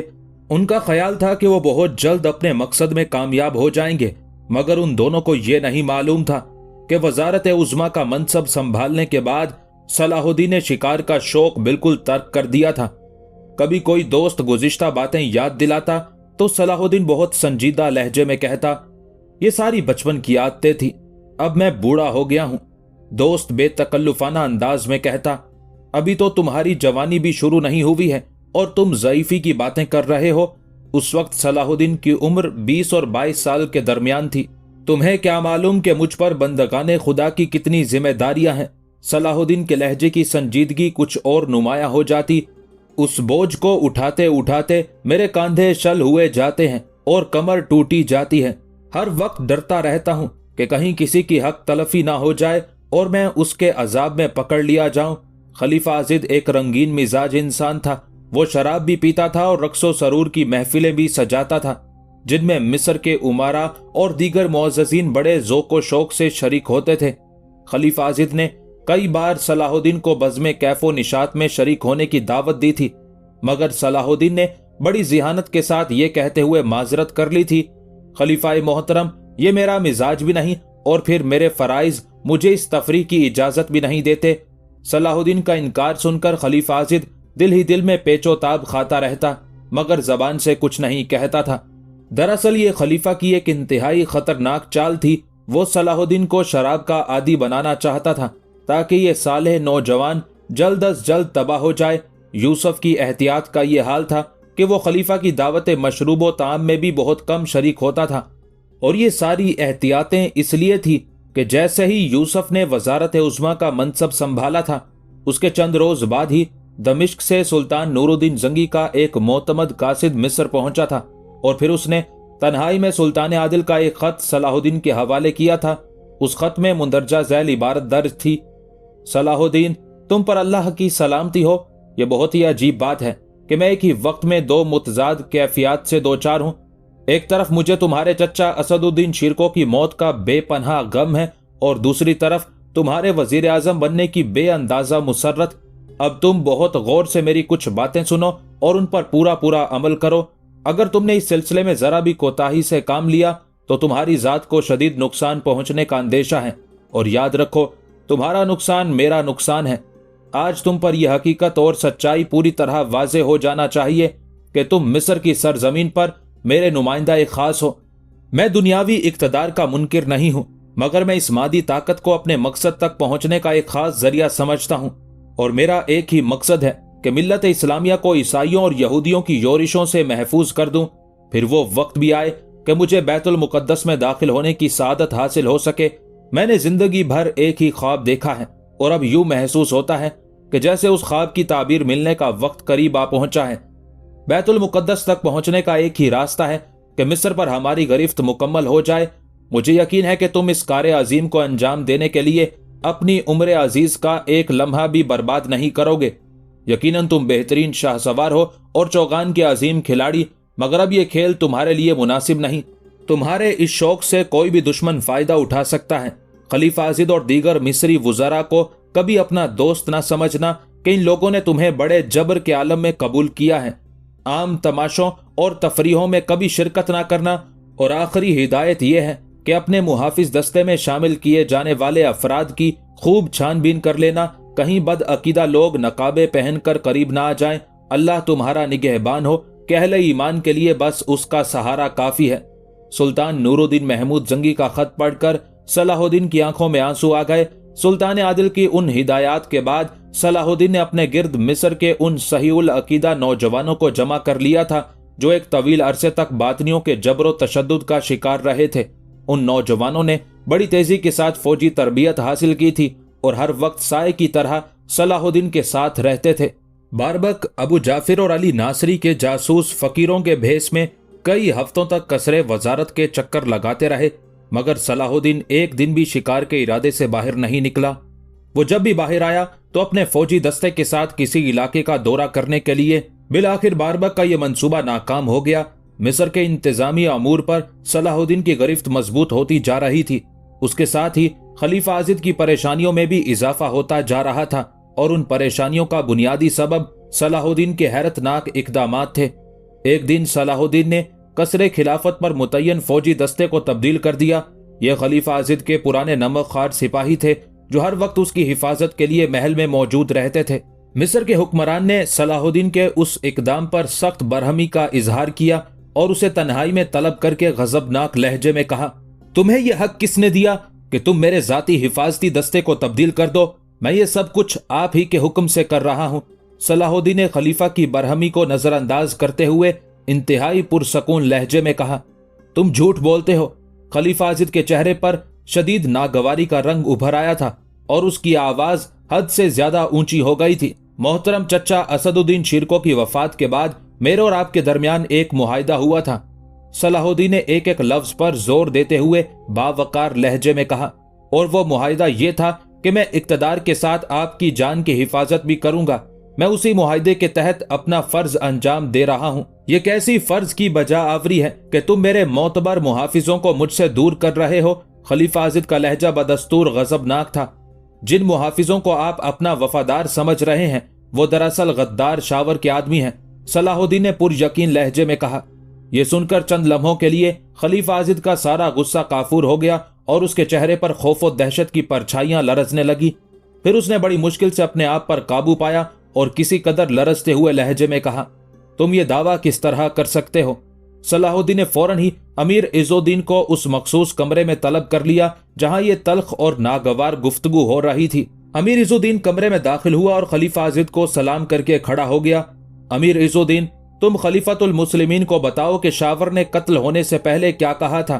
یوسف نے عز الدین کو مخاطب کرتے ہوئے کہا۔ میں شاور سے پوری طرح معلومات حاصل کرنا چاہتا تھا کہ حکومت کے کن کن شعبوں پر اس کے اثرات ہیں اور اس کے وفادار کہاں کہاں ہیں۔ امیر عز الدین نے بصد احترام عرض کیا، مگر آپ کی وجہ سے میرا کام نامکمل رہ گیا۔ میری وجہ سے؟ خلیفہ عازد نے حیران ہو کر کہا۔ اب غصے کی جگہ حیرت نے لے لی تھی۔ آپ نے شاور کے قتل کرانے میں بہت عجلت کی۔ امیر عز الدین کے لہجے میں احترام کے ساتھ شکایت کا رنگ بھی موجود تھا۔ آپ بار بار شاور کے قتل کا مطالبہ کر رہے تھے۔ میں نے آپ کے حکم سے مجبور ہو کر اس غدار کی گردن اڑا دی اور سر کو تشت میں سجا کر آپ کے حضور میں پیش کر دیا، لیکن مرنے سے پہلے اس ملت فروش نے بڑی خوفناک بات کہی تھی۔ یہ سن کر خلیفہ عازد گھبرا گیا اور اپنی نشست پر کھڑا ہو گیا۔ مجبوراً صلاح الدین کو بھی احتراماً اٹھنا پڑا۔ تم بات کو اتنا طول کیوں دے رہے ہو؟ جلدی بتاؤ کہ اس ضمیر فروش نے مرنے سے پہلے کیا کہا تھا۔ خلیفہ عازد کی آواز سے خوف اور غصہ دونوں نمایاں تھے۔ شاور نے قتل ہونے سے پہلے کہا تھا کہ خلیفۃ المسلمین کو میری موت سے کوئی فائدہ نہیں پہنچے گا۔ امیر عز الدین نے انکشاف کرتے ہوئے کہا۔ میں نے اس کی وجہ پوچھی تو شاور نے جواب دیا کہ میرے بہت سے آدمی خلیفہ کے وفاداروں کی صف میں شامل ہیں۔ میرے مرنے کے بعد موقع ملتے ہی وہ امیر المومنین کو قتل کر دیں گے۔ میں شاور کی بات سن کر سناٹے میں آ گیا۔ امیر عز الدین نے کسی قدر پریشان لہجے میں کہا۔ خلیفہ عازد کے خوف میں مزید اضافہ ہو گیا تھا۔ جب میں نے اپنی شمشیر بے نیام کی اور اپنا ہاتھ فضا میں بلند کیا تو شاور بہت زور سے چیخا، اگر خلیفۃ المسلمین میرے جرم کی معافی کا اعلان کریں اور مجھے مصر سے جانے کی اجازت دے دیں تو میں ان سارے غداروں کے نام بتا سکتا ہوں۔ میں نے شاور کی چیخ سن کر اپنا اٹھا ہوا ہاتھ روک لیا اور شاور سے کہا، پہلے تو ان غداروں کے نام بتا دے، پھر تیری پیشکش پر غور کیا جا سکتا ہے۔ شاور نے جواباً کہا، اب مجھے کسی پر اعتبار نہیں رہا۔ پہلے میرے اور خلیفۃ المسلمین کے درمیان جاں بخشی کا معاہدہ طے پائے گا، پھر میں اپنے آدمیوں کے نام بتاؤں گا۔ کہیں ایسا نہ ہو کہ میں ان کے نام بتا دوں اور بعد میں ان لوگوں کے ساتھ مجھے بھی قتل کر دیا جائے۔ میں نے شاور کی پیشکش پر کئی زاویوں سے غور کیا، وہ جھوٹ بول کر اپنی جان بھی بچا سکتا تھا۔ امیر عز الدین نے تشویشناک لہجے میں کہا۔ پھر ایک بار خیال آیا کہ اسے آپ کی عدالت میں پیش کر دیا جائے تاکہ ہمیں ان فتنہ گروں سے نجات مل جائے جو زیر زمین چلے گئے ہیں۔ ابھی میں اسی کشمکش میں تھا کہ آپ کا آخری حکم آ گیا کہ بلا تاخیر شاور کا سر کاٹ کر خلیفۃ المسلمین کے حضور میں پیش کر دیا جائے، ورنہ یہ سمجھا جائے گا کہ ہم لوگ جان بوجھ کر حکم عدولی کر رہے ہیں اور غدار وطن کو پناہ دے رہے ہیں۔ مجبوراً میں نے شاور کی شدید التجاؤں کے باوجود اسے قتل کر دیا۔ خلیفہ عازد اب بہت زیادہ خوفزدہ نظر آ رہا تھا۔ تم نے یہ بات مجھے پہلے کیوں نہیں بتائی؟ اس نے امیر عز الدین کو مخاطب کر کے انتہائی جھنجھلاہٹ کے لہجے میں کہا۔ وقت گزر جانے کے بعد اس قدر خوفناک سازش کی نشاندہی کر رہے ہو؟ ابھی وقت گزرا نہیں ہے خلیفۃ المسلمین، امیر عز الدین نے مؤدبانہ عرض کیا، اسی لیے پیش بندی کے طور پر یہ تبدیلیاں کی جا رہی ہیں۔ خلیفہ عازد خاموش ہو گیا۔ اس کے چہرے سے ظاہر ہو رہا تھا کہ وہ کسی گہری سوچ میں ڈوبا ہوا ہے۔ پھر طویل سکوت کے بعد وہ اپنے وزیر اعظم صلاح الدین سے مخاطب ہوا۔ ان تبدیلیوں سے کیا فرق پڑے گا؟ کیا تم شاور کے ہم نواؤں کو تلاش کر سکو گے؟ خلیفہ عازد اب بھی ایک انجانے خوف سے متاثر نظر آ رہا تھا۔ ممکن ہے کہ طویل تحقیق اور جستجو کے بعد ہم شاور کے آدمیوں تک پہنچ جائیں، صلاح الدین نے انتہائی ذہانت سے جواب دیا۔ فی الحال فوری طور پر یہ بندوبست اس لیے کیا جا رہا ہے کہ خلیفۃ المسلمین کی ذات تمام خطرات سے محفوظ ہو جائے۔ براہ کرم اب آپ ان لوگوں کی نشاندہی کریں جن کی وفاداریاں تمام شکوک و شبہات سے بالا تر ہوں اور وہ ہر حال میں اپنی جان آپ پر نثار کر سکیں۔ صلاح الدین کی بات سن کر خلیفہ عازد نے اپنی زرنگار کرسی کی پشت سے ٹیک لگا لی اور آنکھیں بند کر لی۔ صلاح الدین نے ہاتھ کے اشارے سے अमीर इज़ुद्दीन को बैठ जाने का इशारा किया। फिर दोनों की नजरें खलीफा आजिद के चेहरे पर मरकूज हो गईं। सलाहुद्दीन और अमीर इज़ुद्दीन ने मिस्र के फरमा रवा की तरफ बहुत गौर से देखा। खलीफा आजिद की आंखें बंद थी और उनकी उंगलियां इस तरह हरकत कर रही थी जैसे वो कुछ शुमार कर रहा हो। बार बार उसके चेहरे पर झुंझलाहट के आसार उभरते थे और दोबारा उंगलियां तेजी से हरकत करने लगती थी। कमरे पर मुकम्मल सकूत की फिजा तारी थी। कुछ देर बाद खलीफा आजिद ने आंखें खोल दी, फिर सीधा होकर सलाहुद्दीन से मुखातिब हुआ। मैंने दूर तक नजरें दौड़ाई, बहुत हिसाब लगाया, बहुत हुस्ने जन से काम लिया, मगर अपने सही जान निसारों की तादाद 15-20 से ज्यादा नजर नहीं आती। खलीफा आजिद के चेहरे से शदीद मायूसी झलक रही थी। तो फिर उन जान निसारों को हर वक्त अपने करीब रखिए, सलाहुद्दीन ने अपनी हिकमत अमली की वजाहत करते हुए कहा। बाकी सिपाहियों को शक की बुनियादों पर कत्ल नहीं किया जाएगा, बल्कि उन्हें मुल्क के मुख्तलिफ तामीरी कामों पर लगा दिया जाएगा। तो क्या 15-20 सिपाही हिफाजत के लिए काफी होंगे? खलीफा आजिद ने इंतहाई हैरत ज़दा लहजे में कहा। हटाए जाने वाले सिपाहियों की जगह दूसरे मुहाफिज तैनात किए जाएंगे। सलाहुद्दीन ने इस तरह कहा जैसे वो मैदान जंग में दुश्मन के मुकाबिल अपनी फौज को लड़ा रहा हो। उन नए सिपाहियों की जाननिसारी की जमानत कौन देगा? खलीफा आजिद ने चौंक कर कहा। मैं। सलाहुद्दीन ने अपने सीने पर हाथ रखते हुए इंतहाई पुर यकीन लहजे में कहा। वो ऐसे जांबाज सिपाही होंगे जिन्हें देखकर मौत भी मुंह फेर लेगी, मगर वो अपने आगे बढ़ते हुए कदम पीछे नहीं हटाएंगे। अगर कोई आम सूरत हाल होती तो शायद खलीफा आजिद इतनी जल्दी सलाहुद्दीन के उस इकदाम की मंजूरी नहीं देता, मगर शावर के आदमियों के खौफ से खलीफा ने फौरी तौर पर उस तब्दीली को कबूल कर लिया। फिर वो सिपाही जिन पर खलीफा आजिद ने अपने बेपनाह एतमाद का इजहार किया था महल में छोड़ दिए गए और बाकी फौजियों की जगह 2000 नए सिपाही कसरे खिलाफत की हिफाजत पर मुतय्यन कर दिए गए। ये तमाम सिपाही सलाहुद्दीन के जाननिसार थे और उन्होंने फौज में शामिल होने से पहले खुफिया हलफ उठाया था। हम उस जाते पाक को हाजिर नाजिर जानकर कसम खाते हैं कि पैगंबर इस्लाम सल्लल्लाहु अलैहि वसल्लम के लाए हुए मजहब की हिफाजत के लिए अपनी जानों का हकीर नजराना भी पेश कर देंगे। उस सारी मंसूबाबंदी में सलाहुद्दीन ने किसी अय्यारी से काम नहीं लिया था, बल्कि शावर के आखिरी अल्फाज से सियासी फायदा उठाया था। सुल्तान नूरुद्दीन महमूद जंगी की हिदायत को बरूए कार लाने के लिए जरूरी था कि खलीफा आजिद और मिस्र के दूसरे बातनियों की अस्करी ताकत को कमजोर से कमजोर तर कर दिया जाए, और सलाहुद्दीन अपनी उस कोशिश में बहुस्न खूबी कामयाब हो गया था। अगरचे खलीफा आजिद मिस्र का मुतलकुल इनान शहंशाह था, मगर सलाहुद्दीन ने बड़ी जिहानत से उसके गिर्द अपने सिपाहियों का हिसार खींच दिया था। इधर सलाहुद्दीन अपने मंसूबे के धुंधले खदोखाल में रंग भर रहा था और उधर बारबक नई साजिश की लकीरें खींच रहा था। उन्हीं दिनों सलाहुद्दीन ने एक नया हुक्म जारी किया था जिसके मुताबिक मिस्र का कोई अमीर भी वजीर आजम की इजाजत के बगैर मुल्क की सरहद से बाहर नहीं जा सकता था। इसके अलावा यूसुफ ने अपना मजबूत तरीन शोबाए जासूसी भी कायम किया था, जिसके कारिंदे दिन रात घूमकर उमारा के यहाँ आने जाने वालों पर गहरी नजर रखते थे। अबू जाफिर और अली नासरी के लिए खसूसी तौर पर निगरान जासूस मुकर्रर किए थे। ये दोनों बातनी उमारा सलाहुद्दीन के नए इंतजामात से इंतहाई नाखुश थे। एक बार उन दोनों ने खलीफा आजिद की खिदमत में हाजिर होकर सलाहुद्दीन की शिकायत करते हुए कहा था, आपने तो हमें कैदी बनाकर रख दिया है। खलीफा आजिद ने मसलहत और सियासत से काम लेते हुए अबू जाफिर और अली नासरी को यह कहकर टाल दिया था कि गद्दार शावर की वजह से ये नाखुशगवार कदम उठाया गया है। कुछ दिन बाद मुल्क की सियासी फिजा साफ हो जाएगी तो इस किस्म की सारी पाबंदियां हटा ली जाएंगी। खलीफा आजिद ने उन दोनों मिस्री उमारा पर जाहिर कर दिया था कि इस मुल्क में जो कुछ हो रहा है उसी के हुक्म से हो रहा है। अब वो अबू जाफिर और अली नासरी को किस तरह बताता कि वो खुद भी अपने आप को महसूर समझ रहा है। अबू जाफिर और अली नासरी बज़ाहिर खामोशी से उठकर चले गए, मगर उनके दिलों में सलाहुद्दीन के खिलाफ नफरत का शदीद तूफान उठ रहा था। एक बार फिर बारबक अबू जाफिर और अली नासरी सर जोड़कर बैठे और सलाहुद्दीन को कत्ल करने का नया मंसूबा तराश लिया। दूसरे दिन 25 फिदायीन अपनी रुसवाई और बर्बादी का मातम करते हुए कसरे वजारत पर आए। उन फिदायीन का जाहिरी हुलिया आफत ज़दा लोगों जैसा था। पुराने कपड़े जिनमें जगह जगह पैबंद लगे हुए थे, जिन्हें देखने वाला पहली ही नजर में अंदाजा कर लेता था कि ये इंतहाई मफलूकुल हाल लोग हैं। बाज के चेहरों से हल्का हल्का खून भी बह रहा था, जैसे वो किसी के जबरो तशद्दुद का शिकार हुए हैं। बारबक के फिदाइयों ने कसरे वजारत के दरवाजे पर पहुंचकर इंतहाई दिलदोज और जिगर खराश आवाजों में फरियाद शुरू कर दी। खलीफतुल मुस्लिमीन, फरियाद है, आपके होते हुए गरीबों की बस्ती बर्बाद है। ये शोर मातम इस कदर तेज था कि कसरे वजारत के मुसल्ला मुहाफिज भी मुतासिर हुए बगैर न रह सके। फिर जब उन फरियादियों से पूछा गया कि तुम क्यों रोते हो, तो उन्होंने अपने बाल नोच डाले और चेहरे पर खाक मलने लगे। तुम्हें क्या बताएं कि हम पर क्या गुजरी है। अगर हो सके तो हमें खलीफतुल मुस्लिमीन के हजूर में पेश कर दो, फिर हम उन्हें बताएंगे कि उनके दौरे इक्तदार में हम पर क्या कयामत तोड़ी जा रही है। खलीफतुल मुस्लिमीन किसी से नहीं मिलते। कसरे वजारत के एक मुहाफिज ने फरियादियों को जवाब देते हुए कहा।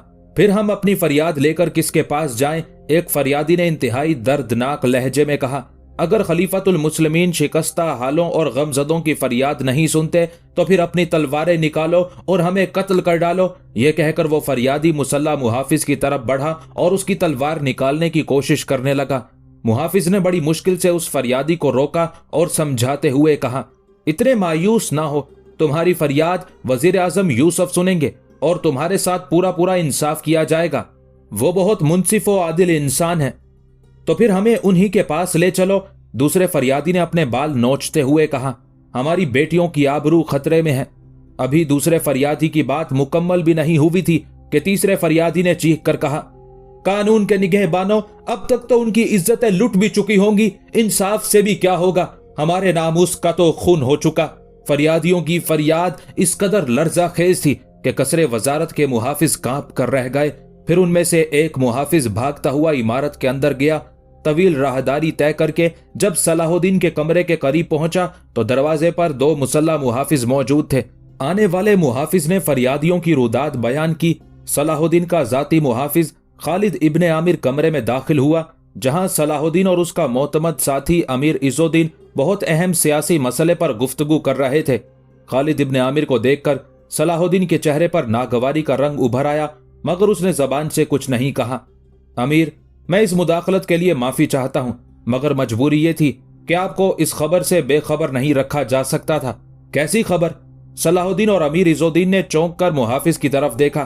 किसी जालिम ने गरीबों की एक बस्ती को तबाह कर दिया है। उसके रहने वाले कसरे वजारत के दरवाजे पर खड़े होकर चीख रहे हैं और बड़े दर्दनाक लहजे में खलीफतुल मुस्लिमीन के इंसाफ को आवाजें दे रहे हैं। ये सुनकर सलाहुद्दीन के चेहरे पर अजियत और कर्ब का रंग नुमाया हो गया और मुस्तरिब लहजे में कहने लगा, उन बर्बाद हालों के नुमाइंदे को यहाँ भेज दो। मुहाफिज खास खालिद इब्ने आमिर तेजी के साथ कमरे से निकल गया। अमीर, तुमने सुना? यकायक सलाहुद्दीन का लहजा गजबनाक हो गया था। पूरी इंसानी बस्ती को तबाह कर देना हमारे खिलाफ खुली साजिश है कि इस तरह दुश्मन हमें नाकाम साबित करना चाहता है। अमीर इज़्ज़ुद्दीन के चेहरे पर भी परेशानी का रंग उभर आया था। अभी वो दोनों उस होलनाक खबर के बारे में सोच ही रहे थे कि यकायक दरवाजे पर एक शोर सा सुनाई दिया। सलाहुद्दीन का मुहाफिज खास फरियादियों को मुखातिब करके कह रहा था, तुम में से बस एक आदमी अंदर जा सकता है। जवाब में बाकी फरियादी चीख चीख कर कह रहे थे, हम सब अंदर जाएंगे और वजीर आजम को अपनी हालत जार दिखाएंगे। अभी सलाहुद्दीन और अमीर इज़्ज़ुद्दीन सूरत हाल को समझने भी ना पाए थे कि उन फरियादियों ने तेजी से अपने फटे पुराने कपड़ों के अंदर छुपे हुए खंजर निकाल लिए। दोनों मुहाफिज उस आफत नागहानी के बारे में सोच भी नहीं सकते थे। फिर जब तक वो दोनों अपनी शमशीरें बेनियाम करते, बारबक के फिदाइयों ने अपने चमकते खंजर से सलाहुद्दीन के मुहाफिजीन खास पर हमला कर दिया। अगरचे बड़ी हंगामी सूरत हाल थी, लेकिन मुहाफिजीन ने अपने होशो हवास नहीं खोए। वो हमलावरों का मुकाबला तो नहीं कर सकते थे, मगर उन दोनों ने अपने आप को दीवार बनाकर दरवाजे के सामने खड़ा कर दिया था। तमाम फिदायीन उन दोनों पर मुसलसल खंजरों के वार कर रहे थे और वह ऊंची आवाज में चीख रहे थे, अमीर, आप अंदर से दरवाजा बंद कर लें, ये फरियादी नहीं, मुसल्ला हमलावर हैं। ये सुनकर सलाहुद्दीन और अमीर इज़्ज़ुद्दीन ने बड़ी तेजी से अपनी तलवारें बेनियाम की। फिर अमीर इज़्ज़ुद्दीन ने आगे बढ़कर दरवाजा अंदर से बंद कर दिया। दोनों मुहाफिज कुछ देर तक चीखते रहे, फिर उनकी आवाजें बंद हो गईं। उसके बाद बारबक के फिदायीन ने मिलकर पूरी ताकत से दरवाजे को तोड़ना चाहा, मगर यह उनके बस की बात नहीं थी। दरवाजा इतना मजबूत था कि उसे आहनी गुर्ज भी बड़ी मुश्किल से तोड़ सकते थे। सलाहुद्दीन ने चंद लम्हों में अंदाजा कर लिया कि हमलावर गुर्जों से लेस नहीं है। यह एक इत्मीनान बख्श सूरत हाल थी। फिर भी सलाहुद्दीन और अमीर इज़्ज़ुद्दीन दरवाजे के करीब इस तरह शमशीर बदस्त खड़े थे जैसे उकाब अपने शिकार पर झपटने के लिए पर तोल रहा हो। थोड़ी देर बाद राहदारी में दौड़ते हुए कदमों और इंसानी चीखों की आवाजें सुनाई देने लगी। मुहाफिजीन की आवाजें सुनकर कसरे वजारत के दूसरे निगहबान भी उस तरफ दौड़ पड़े थे। फिदाइन के लिए फरार होने का रास्ता बंद हो चुका था। सलाहुद्दीन के मुहाफिजों की शमशीरों ने चंद लम्हों में फिदाइयों का सफाया कर दिया। कुछ फिदाइन ने खुद को महसूर पाकर अपने खंजर फेंक कर मारे और कत्ल हो गए। बस एक फिदाई उस नरगे से निकलने में कामयाब हो गया था, मगर जब वो आगे पहुंचा तो दूसरे मुहाफिजीन ने उसे घेर लिया। फिर कोई राह फरार ना पाकर उस फिदाई ने अपना ही खंजर अपने पेट में उतार लिया। कसरे वजारत के मुहाफिजीन ने उसे जिंदा गिरफ्तार करना चाहा, मगर जब वो करीब पहुंचे तो फिदाई बुलंद आवाज में किसी को पुकार रहा था, ऐ मेरे पीरो मुर्शिद, मैं आपके दीदार को हाजिर हो रहा हूँ, अपनी जन्नत में मेरा इस्तकबाल कीजिए। ये कहते कहते फिदाई की गर्दन ढुलक गई। कसरे वजारत के मुहाफिजों ने बड़ी हैरत से मरने वालों की तरफ देखा। खंजर का जख्म मामूली था, मगर फिर भी उसकी मौत वाक़ हो गई थी। जब तमाम फिदाई कत्ल हो चुके तो मुहाफिजों ने दरवाजे के करीब आकर पुकारा, अमीर बाहर आ जाइए, अब कोई खतरा नहीं, तमाम हमलावर हलाक किए जा चुके हैं। अमीर इज़ुद्दीन ने आगे बढ़कर दरवाजा खोला और पहले खुद आगे बढ़ा, फिर सलाहुद्दीन बाहर आया। दरवाजे पर दोनों मुहाफिजीन खास की लाशें पड़ी थी और उनके जिस्मों पर जख्मों के बेशुमार निशानात थे। अपने जान निसारों की यह हालत देखकर सलाहुद्दीन की आंखें भीग गईं और अमीर इज़ुद्दीन भी आपदीदा हो गया। थोड़े फासले पर दो और मुहाफिजों की लाशें पड़ी थी, लेकिन हैरत अंगेज बात यह थी कि दोनों के जिस्मों पर जख्मों के मामूली से निशान थे। सलाहुद्दीन ने बड़े ताज्जुब से अपने मुहाफिजों की लाशें देखी। फिर उसे करीब ही पड़े हुए दो खंजर भी नजर आए जिनका ताल्लुक हमलावरों से था। सलाहुद्दीन ने उस शख्स की लाश भी देखी जिसने खंजर से खुदकुशी की थी। फिर तबीब खास ने इस बात की तस्दीक कर दी कि हमलावरों के खंजर खौफनाक जहर में बुझे हुए थे। अगर ये खंजर जिस्म को छू लें और जरा भी खून निकल आए तो उनमें पोशीदा जहर बहुत तेजी के साथ बदन में सरायत कर जाता है और इंसान की मौत वाक़ हो जाती है। सलाहुद्दीन ने उसी वक्त गरीबों में सदकातो खिरात तकसीम किए और शुक्राने की 2 रकत नमाज अदा की। फिर उन मुहाफिजों को तलब किया जिन्होंने एक फिदाई को खुदकुशी करते देखा था और बार बार वो अल्फाज दोहराने के लिए कहा जो मरने वाले ने अपनी जबान से अदा किए थे। उन अल्फाज को अच्छी तरह जहन नशीन कर लेने के बाद सलाहुद्दीन फकीह ज़ियाउद्दीन ईसा की खिदमत में हाजिर हुआ और बड़े राजदाराना अंदाज में पूरा वाकया सुनाने के बाद खुदकुशी करने वाले हमलावर के आखिरी अल्फाज दोहराते हुए बोला, शेख मुझे बताइए कि इन अल्फाज का क्या मफहूम है और मरने वाले ने किसको पुकारा था। सलाहुद्दीन की गुफ्तगू सुनकर कुछ देर के लिए फकीह ज़ियाउद्दीन के चेहरे पर खौफ का रंग उभर आया और वह बहुत ज्यादा परेशान नजर आने लगे। क्या हुआ शेख? ज़ियाउद्दीन ईसा की ये कैफियत देखकर सलाहुद्दीन भी कुछ घबरा सा गया। वो लानत ज़दा लोग तुम तक पहुंचने में कामयाब हो गए थे, फकीह ज़ियाउद्दीन ईसा ने बहुत उदास लहजे में कहा। अल्लाह उन दोनों जान निसारों की मगफिरत करे जो तुम्हारी ढाल बन गए। उसके बाद फकीह ज़ियाउद्दीन ईसा ने सलाहुद्दीन को हसन बिन सबा, उसकी जन्नत और फिदायीन के बारे में सारी तफसीलात बता दी। उस इंकशाफ पर सलाहुद्दीन हैरत ज़दा रह गया। इसका मतलब है कि मिस्र की सरजमीन पर हसन बिन सबा के पैरोकार मौजूद हैं। यकीनन फकीह ज़ियाउद्दीन ईसा ने असबात में सर को जुम्बिश देते हुए कहा, यह पुरपेच साजिश और मुनज्जम हमला इस बात का खुला सबूत है। इन्हें कोई रोकने वाला नहीं, सलाहुद्दीन ने नफरत आमेज लहजे में कहा। कौन रोके? एक बार फिर फकीह ज़ियाउद्दीन ईसा उदास हो गए थे। यहाँ हर बाइख्तियार शख्स अपनी अलग जन्नत बनाए बैठा है और मखलूक खुदा गुमराही के जहन्नम में जली जा रही है। अब तुम आए हो तो कुछ उम्मीद हो चली है कि शायद ये आग बुझ जाए। इंशाअल्लाह एक दिन बदअकीदगी की ये दोज़ख बुझेगी और मखलूक खुदा उस जन्नत के रास्ते पर चल पड़ेगी जिसका अहले ईमान से वादा किया गया है। सलाहुद्दीन ने इंतहाई पुरजोश लहजे में कहा, क्या आप इस सिलसिले में मेरी रहनुमाई कर सकते हैं कि यहाँ हसन बिन सबा के मानने वाले कहाँ कहाँ रहते हैं और उनकी जन्नतें कहाँ कहाँ आबाद हैं?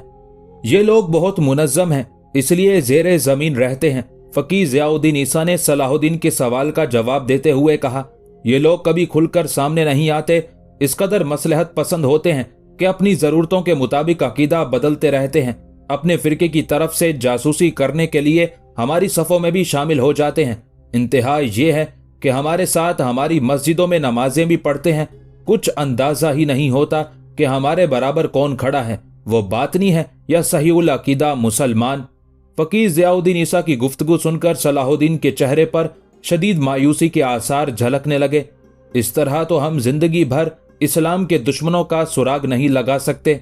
फकीह ज़ियाउद्दीन ने यूसुफ के चेहरे से उसकी दिल शिकस्तगी का अंदाजा कर लिया था, इसलिए फौरन ही इंतहाई मोहब्बत आमेज लहजे में हौसला देते हुए बोले, मेरे रूहानी फर्जंद, इतनी जल्द हिम्मत ना हारो, बस पूरी सच्चाई से उनकी तलाश जारी रखो। अल्लाह अपनी लाजवाल ताकत के हर जाविया इजहार पर कादिर है। एक दिन वो खुद ही पुकारेंगे कि हम यहां छुपे हुए हैं। मैं बदगुमानी और तोहमत तराजी से डरता हूं, लेकिन मुझे यकीन है कि अमीर अबू जाफिर और अमीर अली नासरी बातनी फिरके से ताल्लुक रखते हैं, मगर मुश्किल ये है कि बातनियों में भी कई फिरके हैं। इसलिए मैं नहीं जानता कि अबू जाफिर और अली नासरी का ताल्लुक हसन बिन सबाह की जमात से है या नहीं। ये दोनों उमरा इंतहाई जमाना साज और फितना परवर हैं। अगर इनका बस चले तो अपनी छोटी सी इमारत बचाने के लिए सलीबियों को मिस्र पर हमला करने की दावत दे दें। एक जमाने में ये दोनों गद्दार शावर के हमनवा थे, मगर जब शावर की गर्दिश का जमाना शुरू हुआ तो इन्होंने हवाओं का रुख पहचान कर उसका साथ छोड़ दिया और भरे दरबार में खलीफा आजिद के पांव पकड़कर अपने गुनाहों की माफी मांग ली। तुम हर हाल में इन दोनों की हरकतों सकनात पर गहरी नजर रखना, और अगर कभी ये अपनी बात मनवाने के लिए कसम भी खा बैठे तो इनका हरगिज एतबार ना करना। फकीह ज़ियाउद्दीन ईसा से तवील गुफ्तगू के बावजूद हसन बिन सबाह के मानने वाले गिरोह का पता तो नहीं चल सका, मगर सलाहुद्दीन पर अमीर अबू जाफिर और अमीर अली नासरी की मुनाफिकाना शख्सियत बेनकाब हो गई। फिर सलाहुद्दीन ने तन्हाई में अपने मोतमद खास अमीर इज़ुद्दीन से मशवरा किया। अमीर इज़ुद्दीन सलाहुद्दीन से उम्र में भी बड़ा था और बहुत ज्यादा सियासी सूझबूझ भी रखता था। उस संगीन मामले के हर पहलू पर तवील गौर फिक्र के बाद उसने सलाहुद्दीन को मशवरा देते हुए कहा, मेरे ख्याल में अबू जाफिर और अली नासरी को आजमाने का यही एक तरीका है कि मरने वालों को उनके आदमी साबित कर दिया जाए। हम ये बात किस तरह साबित कर सकते हैं जबकि हमलावरों में से कोई भी जिंदा नहीं बचा है? सलाहुद्दीन ने बड़े ताज्जुब के साथ सवाल किया। उन दोनों के नाम फरमान जारी किया जाए कि वो कसरे वजारत आकर अपने आदमियों की लाशें ले जाएं। अमीर इज़ुद्दीन ने अपनी बात की वजाहत करते हुए कहा, अगर अबू जाफिर और अली नासरी लाशें देखकर घबरा जाते हैं तो उन्हें फौरन गिरफ्तार कर लिया जाए, फिर हम अपनी तहकीक का सिलसिला आगे बढ़ा सकते हैं। ये एक निहायत गहरी चाल थी जिसे सलाहुद्दीन ने आजमाने का फैसला कर लिया। बारबक अबू जाफिर और अली नासरी को अपने आदमियों के मारे जाने का निहायत कलक था कि वो साहिल के करीब पहुंच गए थे, मगर अचानक एक तुंदो तेज मौज ने उन्हें गर्क कर दिया था। उस गम के साथ उन्हें एक खुशी भी थी कि वो सब के सब मारे गए थे। अगर उनमें से कोई जिंदा बच जाता तो ये खौफनाक राज फाश होने का अंदेशा था, जिसके नतीजे में बारबक अबू जाफिर और अली नासरी की जिंदगियों को खतरा लाहक हो सकता था।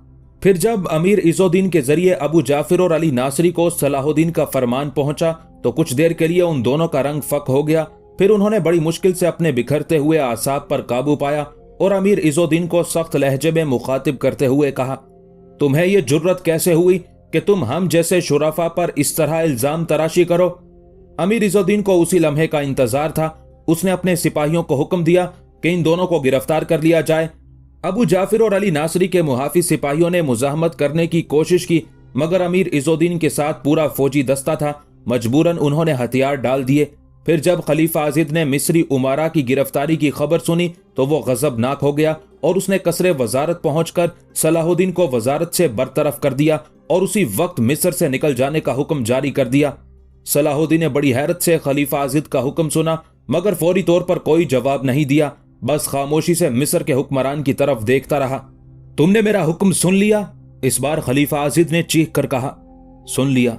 सलाहुद्दीन की आवाज मध्यम थी, मगर उसे इस्तेकामत झलक रही थी। तो फिर इसी वक्त सामाने सफर बांधो और मिस्र की हदूद से निकल जाओ। खलीफा आजिद के लहजे में वही आमिराना सख्ती थी। अमीर इज़ुद्दीन बहुत ज्यादा परेशान नजर आ रहा था, क्योंकि उसी के मशवरे से सलाहुद्दीन ने यह खतरनाक कदम उठाया था और मिस्र के दो मुअज़्ज़ज़ उमरा अबू जाफिर और अली नासरी को गिरफ्तार कर लिया था, और उसी गिरफ्तारी के सिलसिले में सलाहुद्दीन को मिस्र की वजारत उज़्मा के मनसब से माजूल होना पड़ा था। अमीर इज़ुद्दीन अपनी उस गलती पर दिल ही दिल में पशेमान हो रहा था कि सलाहुद्दीन की आवाज उभरी, खलीफा मोहतरम, मेरा जुर्म? तुम मुझसे अपना जुर्म पूछते हो? खलीफा आजिद का लहजा कुछ गजबनाक हो गया था। मैंने ये सोचकर तुम्हारी बेशुमार गलतियां माफ कर दी थी कि जोश जवानी में इंसान से कोताहियां सरजद हो ही जाती हैं, मगर यह मेरी गलती थी कि मैंने तुम्हारी तरफ से चश्मपोशी की, जिसके नतीजे में आज तुमने वो गुल खिला दिया कि मैं अपनी सल्तनत में मुंह दिखाने के काबिल नहीं रहा। अबू जाफिर और अली नासरी सिर्फ उमरा ही नहीं, मेरे जाती दोस्त भी हैं। मेरे वहमो गुमान में भी नहीं था कि तुम उन दोनों मुअज़्ज़ज़ीन शहर के साथ ऐसा जिल्लत आमेज सलूक करोगे। खलीफा मोहतरम, ना वो आपके दोस्त हैं और ना ममलुकत के। सलाहुद्दीन का लहजा मुअद्दबाना था, मगर उससे बेखौफी नुमाया थी। मैंने आपके दो दुश्मनों को गिरफ्तार किया है। अगर अबू जाफिर और अली नासरी बर वक्त ना पकड़े जाते तो फिर कुछ भी हो सकता था। जो लोग मुझे कत्ल करने आए थे वो अपना रुख कसरे खिलाफत की तरफ भी मोड़ सकते थे। खलीफा आजिद इक्तदार के नशे में सलाहुद्दीन की कोई बात सुनने के लिए तैयार नहीं था। तुम जब यहां आए थे तो एक मामूली सिपाही थे, मगर मैंने तुम्हें जमीन से उठाकर आसमान पर बिठा दिया। फिर तुम अपनी हैसियत भूल गए, गुलाम थे, इसलिए आकाओं के गिरेबानों पर हाथ डालने लगे। एक लम्हे के लिए सलाहुद्दीन के जवान खून में आग सिलक गई, मगर उसने फहमो फिरासत और ज़ब्तो तहम्मुल के पानी से उस आग को बुझा दिया। खलीफा मोहतरम, मैं गुलाम ही सही, मगर आपकी ममलुकत के लिए मेरे चचा असदुद्दीन शीर को और खुद मेरी बहुत खिदमात हैं, जिन्हें आप जोश जज्बात में नजरअंदाज कर रहे हैं। हमने तुझे और तेरे चचा को उन खिदमात का इतना सिला दे दिया कि तुम दोनों उसका तसव्वुर भी नहीं कर सकते थे। खलीफा आजिद मुसलसल सलाहुद्दीन की तहकीर कर रहा था, मगर हमारी करीमाना नवाजिशात का सिला जो तूने दिया है उसे हम जिंदगी भर फरामोश नहीं कर सकते। सलाहुद्दीन ने उस मसले को सुलझाने के लिए मजीद वजाहतें पेश करनी चाही, लेकिन खलीफा आजिद ने उसे इस तरह झिड़क दिया जैसे वो मिस्र का वजीर आजम ना हो, उसका जर खरीद गुलाम हो। बस हमारा आखिरी करम यह है कि हम तुझे मिस्र से जिंदा और सलामत जाने की इजाजत दे रहे हैं, वरना तेरे इस जुर्म की सजा कुछ और थी।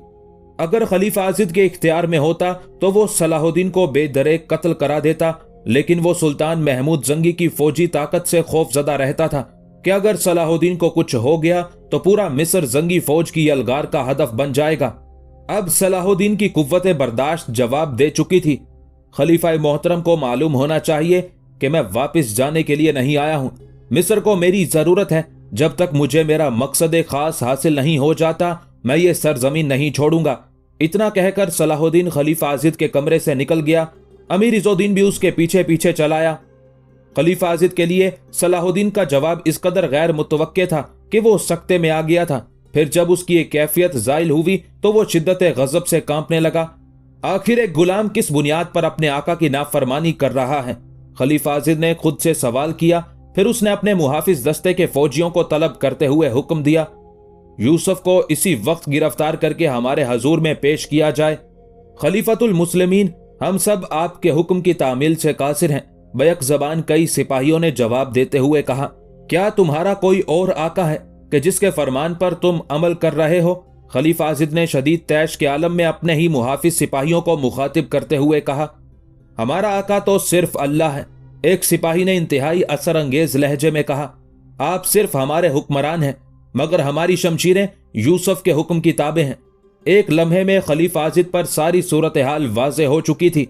उसने फौरन ही तमाम मुहाफिजों को अपने कमरे से चले जाने का हुक्म दिया।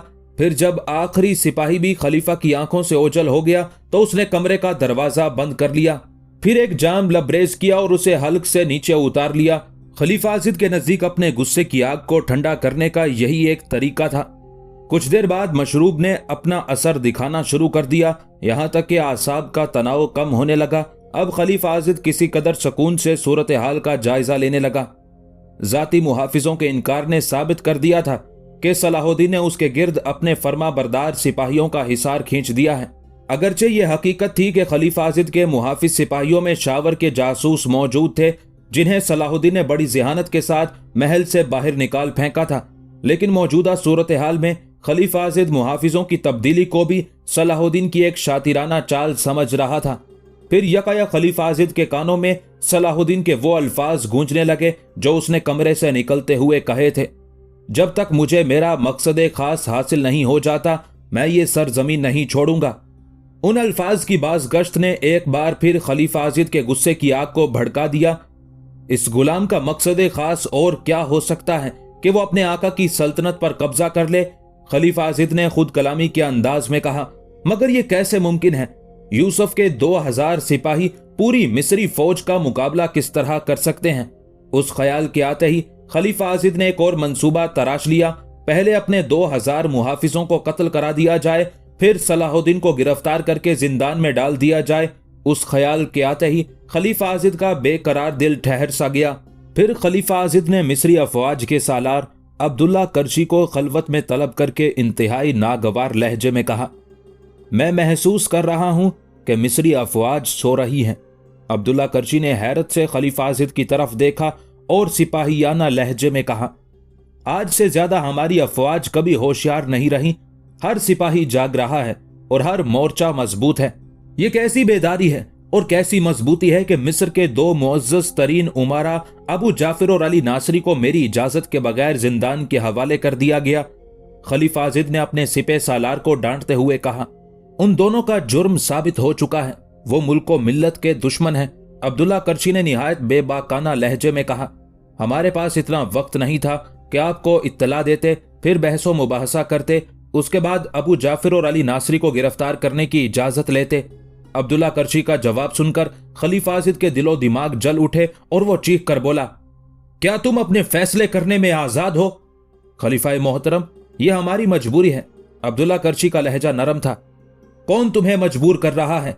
खलीफा आजिद और जोर से चीखा, क्या तुम्हें ऐसा करने के लिए यूसुफ ने मजबूर किया है? वो मुल्क व मिल्लत के वफादार हैं।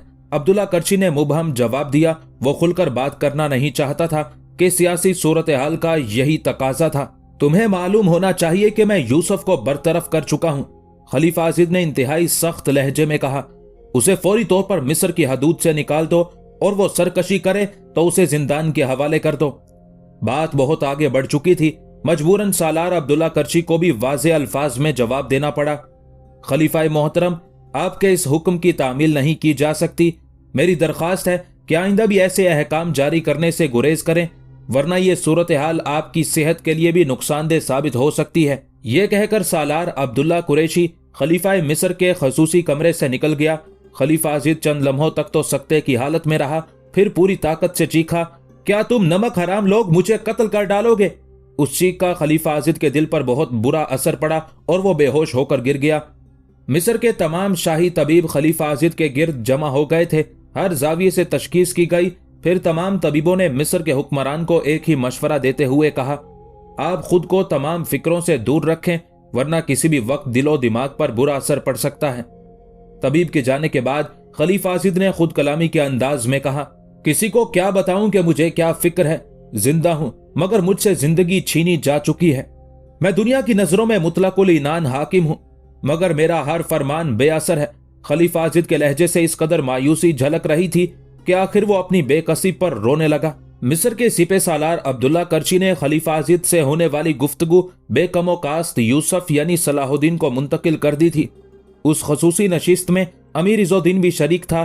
फिर तवील गौर फिक्र और बहसो मुबाहिसे के बाद सलाहुद्दीन ने अपने दोनों मोतमद साथियों को मुखातिब करते हुए कहा, वाक़तन हम लोग बहुत मजबूर हैं।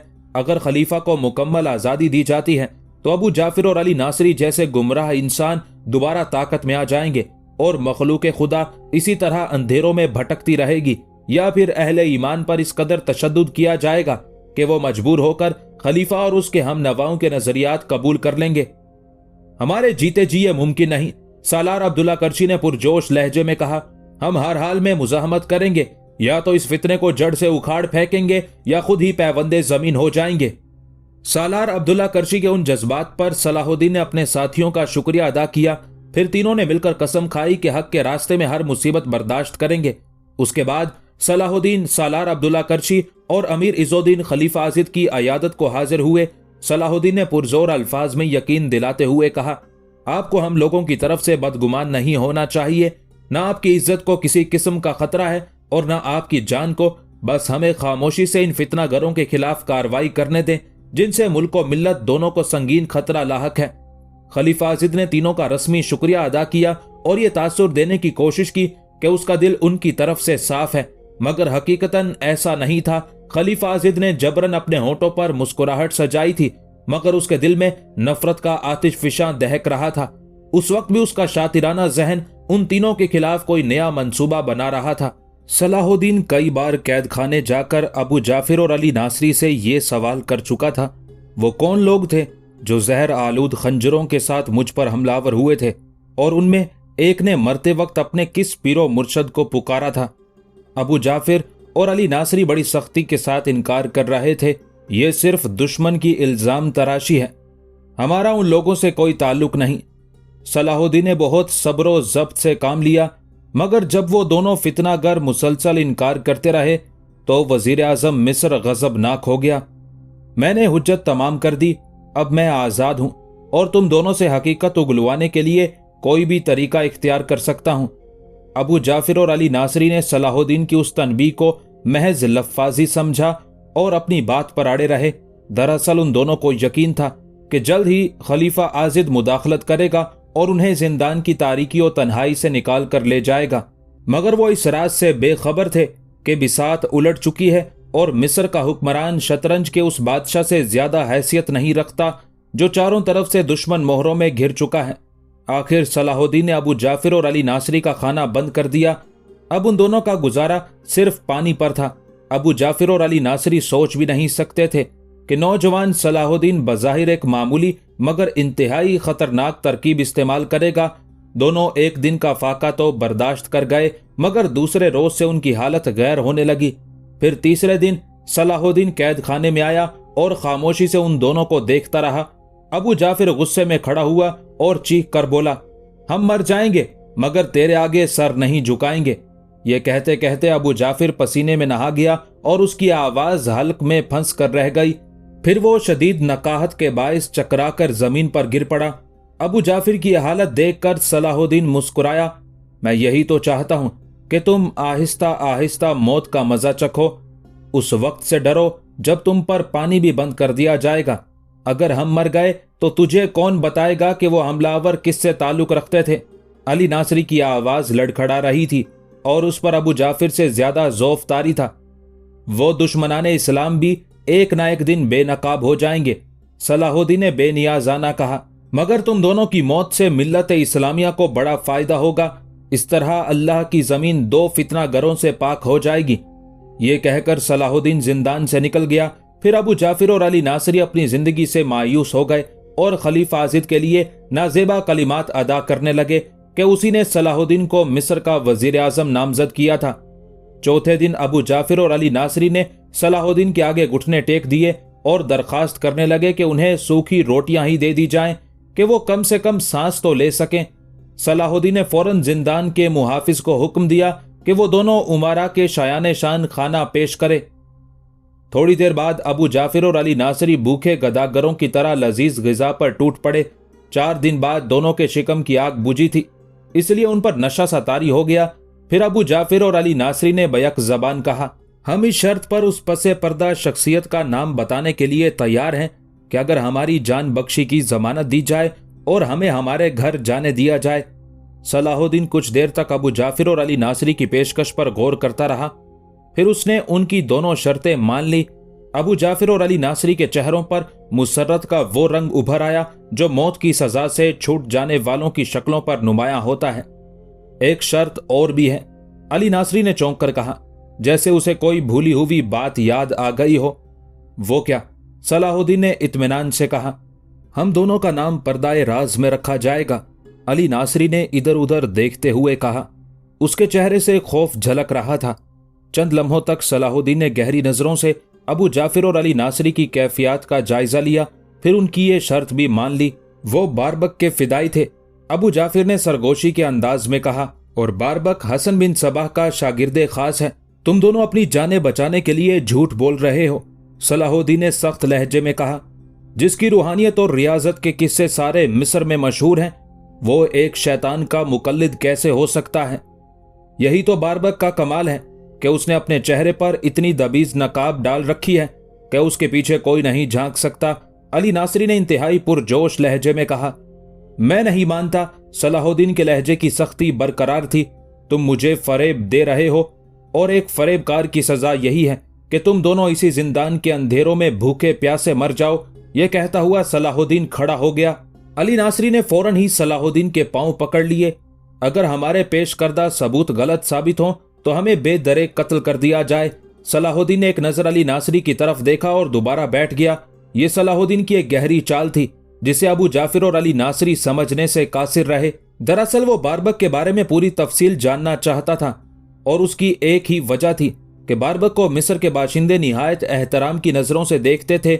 उनमें बातनी भी शामिल थे और सहीउल अकीदा मुसलमान भी। उसी एहतियात के पेश नज़र सलाहुद्दीन इंतहाई तहकीक और मालूमात से पहले बारबक पर हाथ डालना नहीं चाहता था। अगर उस सिलसिले में उससे कोई गलती सरजद हो जाती तो मिस्री बाशिंदे उसके खिलाफ होकर एक हंगामा भी खड़ा कर सकते थे। बारबक के सिलसिले में अबू जाफिर ने गुफ्तगू की इब्तदा की तो सलाहुद्दीन ने उसे हाथ के इशारे से रोकते हुए कहा, यह तुम्हें आखिरी मौका दिया जा रहा है। अगर तुम्हारा पेश करदा कोई दावा सच साबित ना हो सका तो फिर दर्दनाक मौत ही तुम्हारा मुकद्दर है। सलाहुद्दीन ने एक बार फिर अपनी गैर मामूली ज़हानत से काम लेते हुए अबू जाफिर और अली नासरी के आसाब पर मौत का खौफ तारी कर दिया। फिर अली नासरी ने बारबक की नकाब कुशाई करते हुए कहा, मेरे ख्याल में वो अपने वक्त का सबसे बड़ा साहिर है। खुदा ने उसकी जबान में ऐसी तासीर बख्शी है कि सुनने वाले मशहूर होकर रह जाते हैं। मजीद ये कि उसकी आंखों में ऐसी चमक है कि उससे कोई नजरें नहीं मिला सकता। यही वजह है कि मिस्र के बेशतर लोग उसे वली समझते हैं। सलाहुद्दीन बहुत गौर से अली नासरी की बातें सुन रहा था। बारबक की कोई करामत? यकायक सलाहुद्दीन ने अली नासरी की बात काटते हुए कहा, बारबक जिस मरीज को पानी दे देता है वो शिफायाब हो जाता है। अली नासरी ने बारबक की मशहूर करामत बयान करते हुए कहा, और जिसे पानी नहीं देता वो मर जाता है। सलाहुद्दीन ने किसी कदर हैरत से अली नासरी की तरफ देखा, और क्या करामात हैं उसकी। बारबक जिसके हक में बद्दुआ कर देता है वो बर्बाद हो जाता है। अली नासरी उस साहिर की एक और खूबी बयान कर देता है, अगर बारबक शावर से नाराज नहीं होता तो वो अब तक मिस्र पर हुकूमत कर रहा होता। बारबक की बद्दुआ के सबब शावर हलाक हुआ और आपके चचा असदुद्दीन शिरको को फतह हासिल हो गई। अली नासरी का इंकशाफ सुनकर सलाहुद्दीन मुस्कुराया। इसका मतलब है कि मिस्र का सारा इंतजाम बारबक की दुआ और बद्दुआ के तहत चल रहा है। सलाहुद्दीन के लहजे में गहरा तंज पोशीदा था। हमने आपके चचा मरहूम को भी समझाया था कि वो बारबक की खानकाह में हाजिर होकर उसकी रूहानी ताकतों से फैजियाब हों और निहायत सकून और इत्मीनान से मिस्र पर हुकूमत करते रहें। अली नासरी ने एक और हैरान कर देने वाला इंकिशाफ किया, मगर असदुद्दीन शिरको ने हमारी बात को बड़ी हिकारत के साथ जुठलाया, जिसके नतीजे में वो अचानक बीमार पड़े और दुनिया से रुखसत हो गए। ये सब बारबक की बद्दुआओं के असरात थे। अली नासरी का ख्याल था कि जवान साल सलाहुद्दीन अपने चचा की मौत का सबब सुनकर गुस्से से भड़क उठेगा, लेकिन मिस्र के नौउमर वजीर आजम ने गैर मामूली ज़ब्त व तहम्मुल का मुजाहिरा किया और अली नासरी से मुस्कुराते हुए सवाल किया, तुम दोनों बारबक के मोतकिद हो या मुनकिर? अबू जाफिर और अली नासरी के लिए यह बड़ा परेशान कुन सवाल था। उन दोनों के जहन बुरी तरह उलझ कर रह गए थे। अबू जाफिर और अली नासरी बैक वक्त एक ही जाविये से सोच रहे थे कि अगर वो बारबक के मोतकिद होने का इकरार करते हैं तो सलाहुद्दीन उनकी जान बख्शी के वादे से मुकर भी सकता है। इसलिए दोनों ने अपनी जिंदगी बचाने के लिए मसलहत और झूठ से काम लेते हुए कहा, हम दोनों का बारबक से बस इतना ताल्लुक है कि कभी कभी उसकी रूहानी मजलिसों में शरीक हुआ करते थे। हमने उसके अकायद को कभी तस्लीम नहीं किया। ज्यादा से ज्यादा इस रस्मो राह को दोस्ती का नाम दिया जा सकता है। अबू जाफिर और अली नासरी का झूठ सुनकर सलाहुद्दीन मुस्कुराया, अगर तुम उसकी दोस्ती का इकरार करते हो तो ऐसी मुसीबत के वक्त बारबक की रूहानी ताकत तुम्हारे काम क्यों नहीं आई? अली नासरी ने एक लम्हा जाया किए बगैर नया झूठ तराशा। इसी वक्त तो हमें अंदाजा हुआ कि बारबक की करामतें एक ढोंग है। वो अलल ऐलान कहता है कि मेरा मानने वाला जब भी मुझे पुकारेगा मैं उसकी मदद को पहुंच जाऊंगा। हमने भूखा रहकर 3 दिन तक कैद खाने के अंधेरों में बारबक को हजारों बार पुकारा, मगर वो नहीं आया। आखिर हम दोनों इस नतीजे पर पहुंचे कि उसकी रूहानियत एक फरेब है। सलाहुद्दीन उन दोनों की गुफ्तगू से मुतमईन नहीं था। उसका कोई और फरेब बयान करो जिसका मैं अपनी आंखों से मुशाहिदा करूं। हम बस इतना ही जानते हैं। अब की बार अबू जाफिर बोला, बारबक के हजारों फिदायीन मिस्र में मौजूद हैं, मगर कोई इस राज से आगाह नहीं कि वो फिदायीन कहाँ हैं और किस लिबास में हैं। सलाहुद्दीन कुछ देर तक गहरी सोच में डूबा रहा। फिर उसने अली नासरी से एक नया सवाल कर डाला, ये बात किस तरह साबित की जा सकती है कि वो हसन बिन सबा का मानने वाला है? तुम्हारे बकौल बारबक तकरीर का माहिर और अल्फाज का जादूगर है। इस तरह वो अपनी गुमराही से इनकार करते हुए खुद को एक सहीउल अकीदा मुसलमान भी साबित कर सकता है। बेशक वो ऐसा भी कर सकता है, मगर अपनी जन्नत को कहां ले जाएगा जो उसने खानकाह के अंदर जेरे जमीन आबाद कर रखी है। ये सुनते ही सलाहुद्दीन के चेहरे पर इत्मीनान का गहरा रंग झलकने लगा, जैसे कोई मुसाफिर भटकते भटकते अपनी मंजिल पर पहुंच गया हो। दूसरे दिन सलाहुद्दीन ने अपने मोतमद खास अमीर इज़ुद्दीन के हाथ बारबक के नाम खसूसी पैगाम भेजा। मुझे मकामी बाशिंदों की ज़बानी मालूम हुआ है कि आप मिस्र की मुअज़्ज़ज़ व मोहतरम रूहानी शख्सियत हैं, इसलिए मेरी शदीद ख्वाहिश है कि आप कसरे वजारत में जलवा अफरोज हों और मैं मजहबी अमूर के बारे में आपसे तफसीली गुफ्तगू कर सकूं। मैं बनफ्से नफीस आपके दीदार को हाजिर होता, मगर हुकूमत के कामों की ज्यादती इस मुलाकात में मान्य है। मुझे उम्मीद है कि आप मेरी इन मजबूरियों को नजरअंदाज करते हुए कुछ देर के लिए इतनी जहमत जरूर गवारा करेंगे। बारबक सलाहुद्दीन का खत पढ़ रहा था और अमीर इज़ुद्दीन गहरी नजरों से उसकी शख्सियत का जायजा ले रहा था। बारबक एक दराज कामत इंसान था, लंबी सफेद दाढ़ी और जुल्फ नुमा सफेद बाल, उम्र 60-65 साल के करीब, सुर्खो सफेद रंग और मजबूत कसरती जिस्म। अगर बारबक सियाह खिजाब लगा लेता तो वो ज्यादा से ज्यादा 40-45 साल का नजर आता। बारबक को उस उम्र में मजबूत और तावाना देखकर अमीर इज़ुद्दीन को बहुत हैरत हुई थी। बारबक ने अपने लंबे बालों को बिखरने से बचाने के लिए माथे पर एक सुर्ख पट्टी बांध रखी थी। सलाहुद्दीन का खत पढ़ने के बाद बारबक ने नजर उठाकर अमीर इज़ुद्दीन की तरफ देखा। बड़ी बड़ी आंखें जिनसे हल्की हल्की सुर्खी नुमाया थी। अमीर इज़ुद्दीन ने फौरी तौर पर महसूस किया कि उसकी आंखों में गैर मामूली चमक है जो देखने वाले पर एक खास तासुर छोड़ती है। बारबक ने बड़े बेनियाजाना अंदाज में सलाहुद्दीन का खत अमीर इज़ुद्दीन की तरफ बढ़ाते हुए कहा, वजीर आजम मिस्र की खिदमत में मेरा सलाम पेश कर दीजिएगा। मैं उनकी इस इनायत के लिए मशकूर हूं कि वो मुझसे हुस्न जन रखते हैं, वरना मैं तो एक गुनहगार और कम इल्म इंसान हूं, इसलिए एक गोशे में मुंह छुपाए पड़ा रहता हूं। सलाहुद्दीन ने बड़ी हैरत से बारबक का जवाब सुना, फिर अपने मोतमद खास अमीर इज़ुद्दीन से पूछा, तुम्हें खानकाह में क्या आसार नजर आए? अमीर इज़ुद्दीन ने बताया, बारबक बहुत मामूली कपड़ों में मलबूस था और एक चट्टाई पर बैठा था। उसे पहली बार देखकर यही तासुर मिलता है कि वो एक तारिकुद दुनिया इंसान है जिसे अहले दुनिया से कोई गरज नहीं। फिर बारबक की वो जन्नत कहाँ है जिसका जिक्र अबू जाफिर और अली नासरी ने किया है? सलाहुद्दीन के चेहरे पर फिक्र तशवीश के आसार नुमाया हो गए। अमीर इज़ुद्दीन मुस्कुराया, जन्नत? बारबक की खानका तो किसी राहिब की झोंपड़ी नजर आती है। सलाहुद्दीन ने उसके बाद कोई सवाल नहीं किया और अपने मोतमद खास को साथ लेकर कैद खाने जा पहुंचा। सलाहुद्दीन को जिंदान के दरवाजे में दाखिल होते देखकर अबू जाफिर और अली नासरी ये समझे कि उनकी रिहाई का वक्त आ गया है, मगर जब सलाहुद्दीन करीब आया और उन दोनों ने उसके चेहरे पर नागवारी का रंग देखा तो सहम से गए। तुमने मुझसे झूठ बोला। सलाहुद्दीन के लहजे से शदीद गुस्से का इजहार हो रहा था। फिर उसने अमीर इज़ुद्दीन का बयान करदा पूरा वाकया सुना दिया। यही तो उस साहिर का कमाल है। अली नासरी ने इंतहाई पुरजोश लहजे में कहा, बारबक की जन्नत जमीन दोज है। जब आप खानकाह की तलाशी लेंगे तो किसी न किसी चट्टाई के नीचे उसकी जन्नत का दरवाजा भी मिल जाएगा, मगर आप वहां एक फौजी दस्ते के हमरा जाएंगे। अबू जाफिर ने सलाहुद्दीन को मशवरा देते हुए कहा, जेरे जमीन जन्नत में बारबक के सैकड़ों मुसल्ला फिदायीन भी रहते हैं। सलाहुद्दीन ने अबू जाफिर और अली नासरी के एक एक लफ्ज को बहुत गौर से सुना और कुछ देर तक सोचता रहा। फिर उसने अपनी शमशीर बेनियाम की। यह मंजर देखकर अबू जाफिर और अली नासरी शदीद खौफ के आलम में पीछे हट गए और दोनों हजियानी अंदाज में चीखने लगे, खुदाए वाहिद की कसम, हमने झूठ नहीं बोला, बारबक की जन्नत उसी खानकाह में है। सलाहुद्दीन शमशीर लिए आगे बढ़ा। अबू जाफिर और अली नासरी ने लरजते जिस्मों के साथ सलाहुद्दीन के कदमों पर सर रख दिए। हम आपकी पनाह मांगते हैं, आप सच्चे हैं और हमारी जान बख्शी का वादा कर चुके हैं। सलाहुद्दीन ने पहले अबू जाफिर की गर्दन पर तलवार रखी और फिर यही अमल अली नासरी के साथ दोहराया। उसके बाद इंतहाई पुरजलाल लहजे में मुखातिब हुआ, मैं अपने वादों पर उस वक्त तक कायम हूं जब तक खुद बारबक की जन्नत में दाखिल नहीं हो जाता। तुम दोनों मेरे साथ चलकर अपने हाथों से जन्नत का दरवाजा खोलोगे। अबू जाफिर और अली नासरी खड़े हो गए और हाथ जोड़कर गिड़गिड़ाने लगे, हमें बारबक के सामने ना ले जाएं, वो बहुत खतरनाक इंसान है। सलाहुद्दीन ने उन दोनों की इल्तिजाओं पर कोई ध्यान नहीं दिया। फिर अमीर इज़ुद्दीन से मुखातिब होकर बोला, तुम एक फौजी दस्ते के साथ बारबक की खानकाह का मुहासरा कर लो। ना कोई शख्स बाहर से अंदर जाने पाए और ना कोई अंदर से बाहर आ सके। मैं अबू जाफिर और अली नासरी को लेकर आ रहा हूं। सलाहुद्दीन का हुक्म सुनते ही अमीर इज़ुद्दीन बहुत तेजी के साथ कैद खाने से निकल गया। फिर जब सलाहुद्दीन अपने मुसल्ला मुहाफिजों के साथ अबू जाफिर और अली नासरी को लेकर बारबक की खानकाह पहुंचा तो अमीर इज़ुद्दीन वहां मौजूद था और मुहासरा मुकम्मल हो चुका था। बारबक के खिदमतगार उसे एक एक लम्हे की खबर दे रहे थे।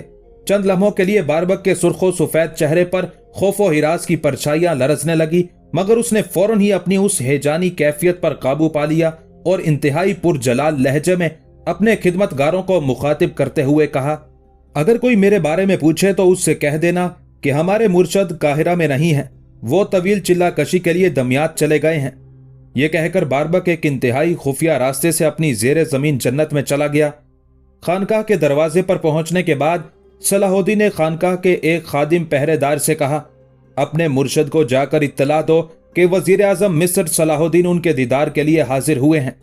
खानकाह के दरवाजे पर खड़े हुए पहरेदार खादिम ने वही अल्फाज दोहरा दिए जिनकी उसे हिदायत की गई थी। सलाहुद्दीन ने एक लम्हे के लिए हैरत से अमीर इज़्ज़ुद्दीन की तरफ देखा जो करीब ही मौजूद था।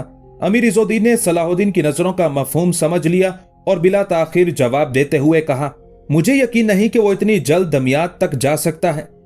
दमियात मिस्र का एक साहिली शहर था।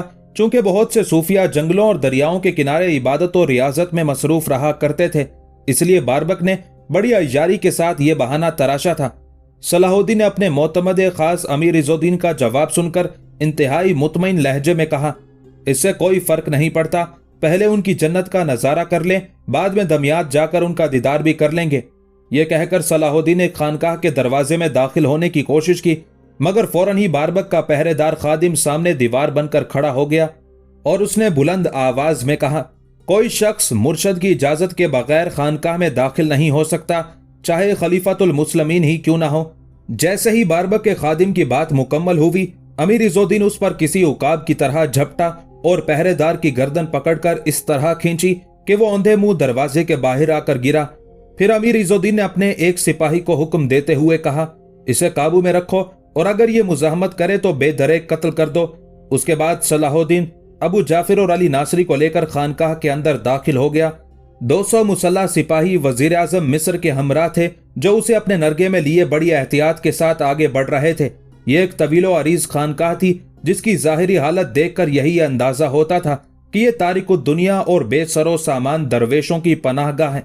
जगह जगह बारबक के खिरका पोश खिदमतगार नजर आए जिन्होंने मुसल्लह सिपाहियों को देखकर भागने की कोशिश की, मगर सलाहुद्दीन के हुक्म ने उनके पैरों में नादीदा जंजीरें डाल दी। अगर तुमने फरार होने की कोशिश की तो इसका अंजाम मौत के सिवा कुछ नहीं। फिर सलाहुद्दीन अबू जाफिर और अली नासरी के बताए हुए इंतहाई खुफिया रास्ते से बारबक की जन्नत में दाखिल हो गया। ये जन्नत हसन बिन सबाह की जन्नत के मुकाबले में कोई हैसियत नहीं रखती थी, मगर फिर भी इंतहाई खूबसूरत तफरीगाह थी, जहां एक छोटा सा बाग था और उसके दरमियान में दिलकश पत्थरों से बनाई हुई हौजें थी जिनमें शराब भरी हुई थी। दूर तक छोटे छोटे आरास्ता कमरे बने हुए थे जिनमें नौखेज और खूबसूरत लड़कियां रहती थी। एक तवीलो अरीज कमरा था जो बारबक के लिए मखसूस था, जिसके दरवाजे पर 100 से ज्यादा मुसल्ला ताकतवर नौजवान पहरा दे रहे थे। सलाहुद्दीन के सिपाहियों को आता देखकर बारबक के फिदायीन ने तलवारें खींच ली। फिर वो बड़ी जांबाजी से लड़े। सलाहुद्दीन के 50 से ज्यादा सिपाहियों को शहीद किया और फिर सब के सब मारे गए। बारबक ने शोर की आवाजें सुनकर कई बार दरवाजा खोला था, मगर उसके लिए फरार का कोई रास्ता बाकी नहीं रहा था। मजबूर होकर उसने दरवाजा अंदर से बंद कर दिया था। फिर जब आखिरी फिदाई भी तहे तैग हो गया तो सलाहुद्दीन के हुक्म पर उसके सिपाहियों ने दरवाजा तोड़ दिया। वजीर आजम मिस्र अंदर दाखिल हुआ तो बारबक अपने तख्त पर खामोश बैठा था और उसके हाथ में एक बिलोरी जाम था। यह तख्त किसी अजीमुशान बादशाह का तख्त मालूम होता था। सलाहुद्दीन करीब पहुंचा तो बारबक उसे देखकर मुस्कुराया और उसने पूरा जाम एक ही घूंट में हल्क से उतार लिया। फिर खाली जाम फर्श पर फेंकते हुए इंतहाई नफरत आमेज लहजे में अबू जाफिर और अली नासरी को मुखातिब करके बोला, तुमने अपने मुर्शद से बेवफाई की है और इसकी सजा मुसलसल आग है। यहां भी दोज़ख और वहां भी दोज़ख। यह कहते कहते बारबक के मुंह से खून की एक पतली धार बह निकली। फिर वो सलाहुद्दीन को मुखातिब करके बोला, हम लोग हर हाल में फातेह करार पाते हैं। यही तेरी शिकस्त है कि तू मुझ पर काबू नहीं पा सका। तेरी भी सजा आग है। तू भी आखिरी सांस तक आतिश इंतकाम में जलता रहेगा। मैं तो अपने मुर्शद के पास जा रहा हूं जो जन्नत आला के दरवाजे पर खड़ा मेरा इंतजार कर रहा है। शैतान के खबीस बेटे, तू कुत्ते और सुअर से भी ज्यादा नापाक है। अगर इन हैवानों को इंसानी जबान मिल जाती तो वो तेरा अंजाम देखकर अपने खालिक से यही दुआ करते कि उन्हें बारबक की तरह इबरतनाक मौत ना देना। नफरत और गजब के जोश से सलाहुद्दीन का चेहरा जल उठा था, میں تجھے اس طرح دوزخ میں جانے نہیں دوں گا۔ پہلے مصر کے باشندے یہ تماشا دیکھیں گے، پھر تجھے اس آگ کے حوالے کیا جائے گا جو تو نے اللہ کی زمین پر بھڑکائی ہے۔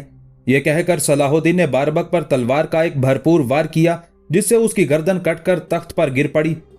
پھر صلاح الدین نے ان مجبور لڑکیوں کو باربک کی دوزخ سے باہر نکالا اور باربک کا سر نیزے پر بلند کر کے قاہرہ کی شاہراہوں پر پھرایا۔ صلاح الدین کے نقیب جس راستے سے گزرتے انسانی ہجوم کو مخاطب کر کے با آواز بلند کہتے، یہ اس شخص کی سزا ہے جس نے اللہ کے احکام کا مذاق اڑایا تھا۔ پھر صلاح الدین نے باربک کی خانقاہ کو آگ لگا دی اور اس کی لاش کو بھڑکتے ہوئے شعلوں کے حوالے کر دیا۔ اس کے بعد ابو جعفر اور علی ناصری کو قصر وزارت میں لایا گیا اور معززین شہر کے سامنے ان دونوں کی آنکھوں میں جلتی ہوئی سلاخیں پھروا دی۔ اندھا کیے جانے سے پہلے ابو جعفر اور علی ناصری نے صلاح الدین سے شکایت کی کہ وہ عہد شکنی کر رہا ہے۔ جواب میں صلاح الدین نے کہا، میں نے تم دونوں سے صرف جاں بخشی کا وعدہ کیا تھا۔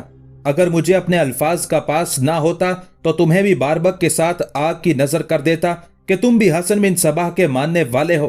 اس کے بعد صلاح الدین نے اپنے وعدے کے مطابق ابو جعفر اور علی ناصری کو ان کے گھر بھجوا دیا اور ساری جاگیریں ضبط کر لیں۔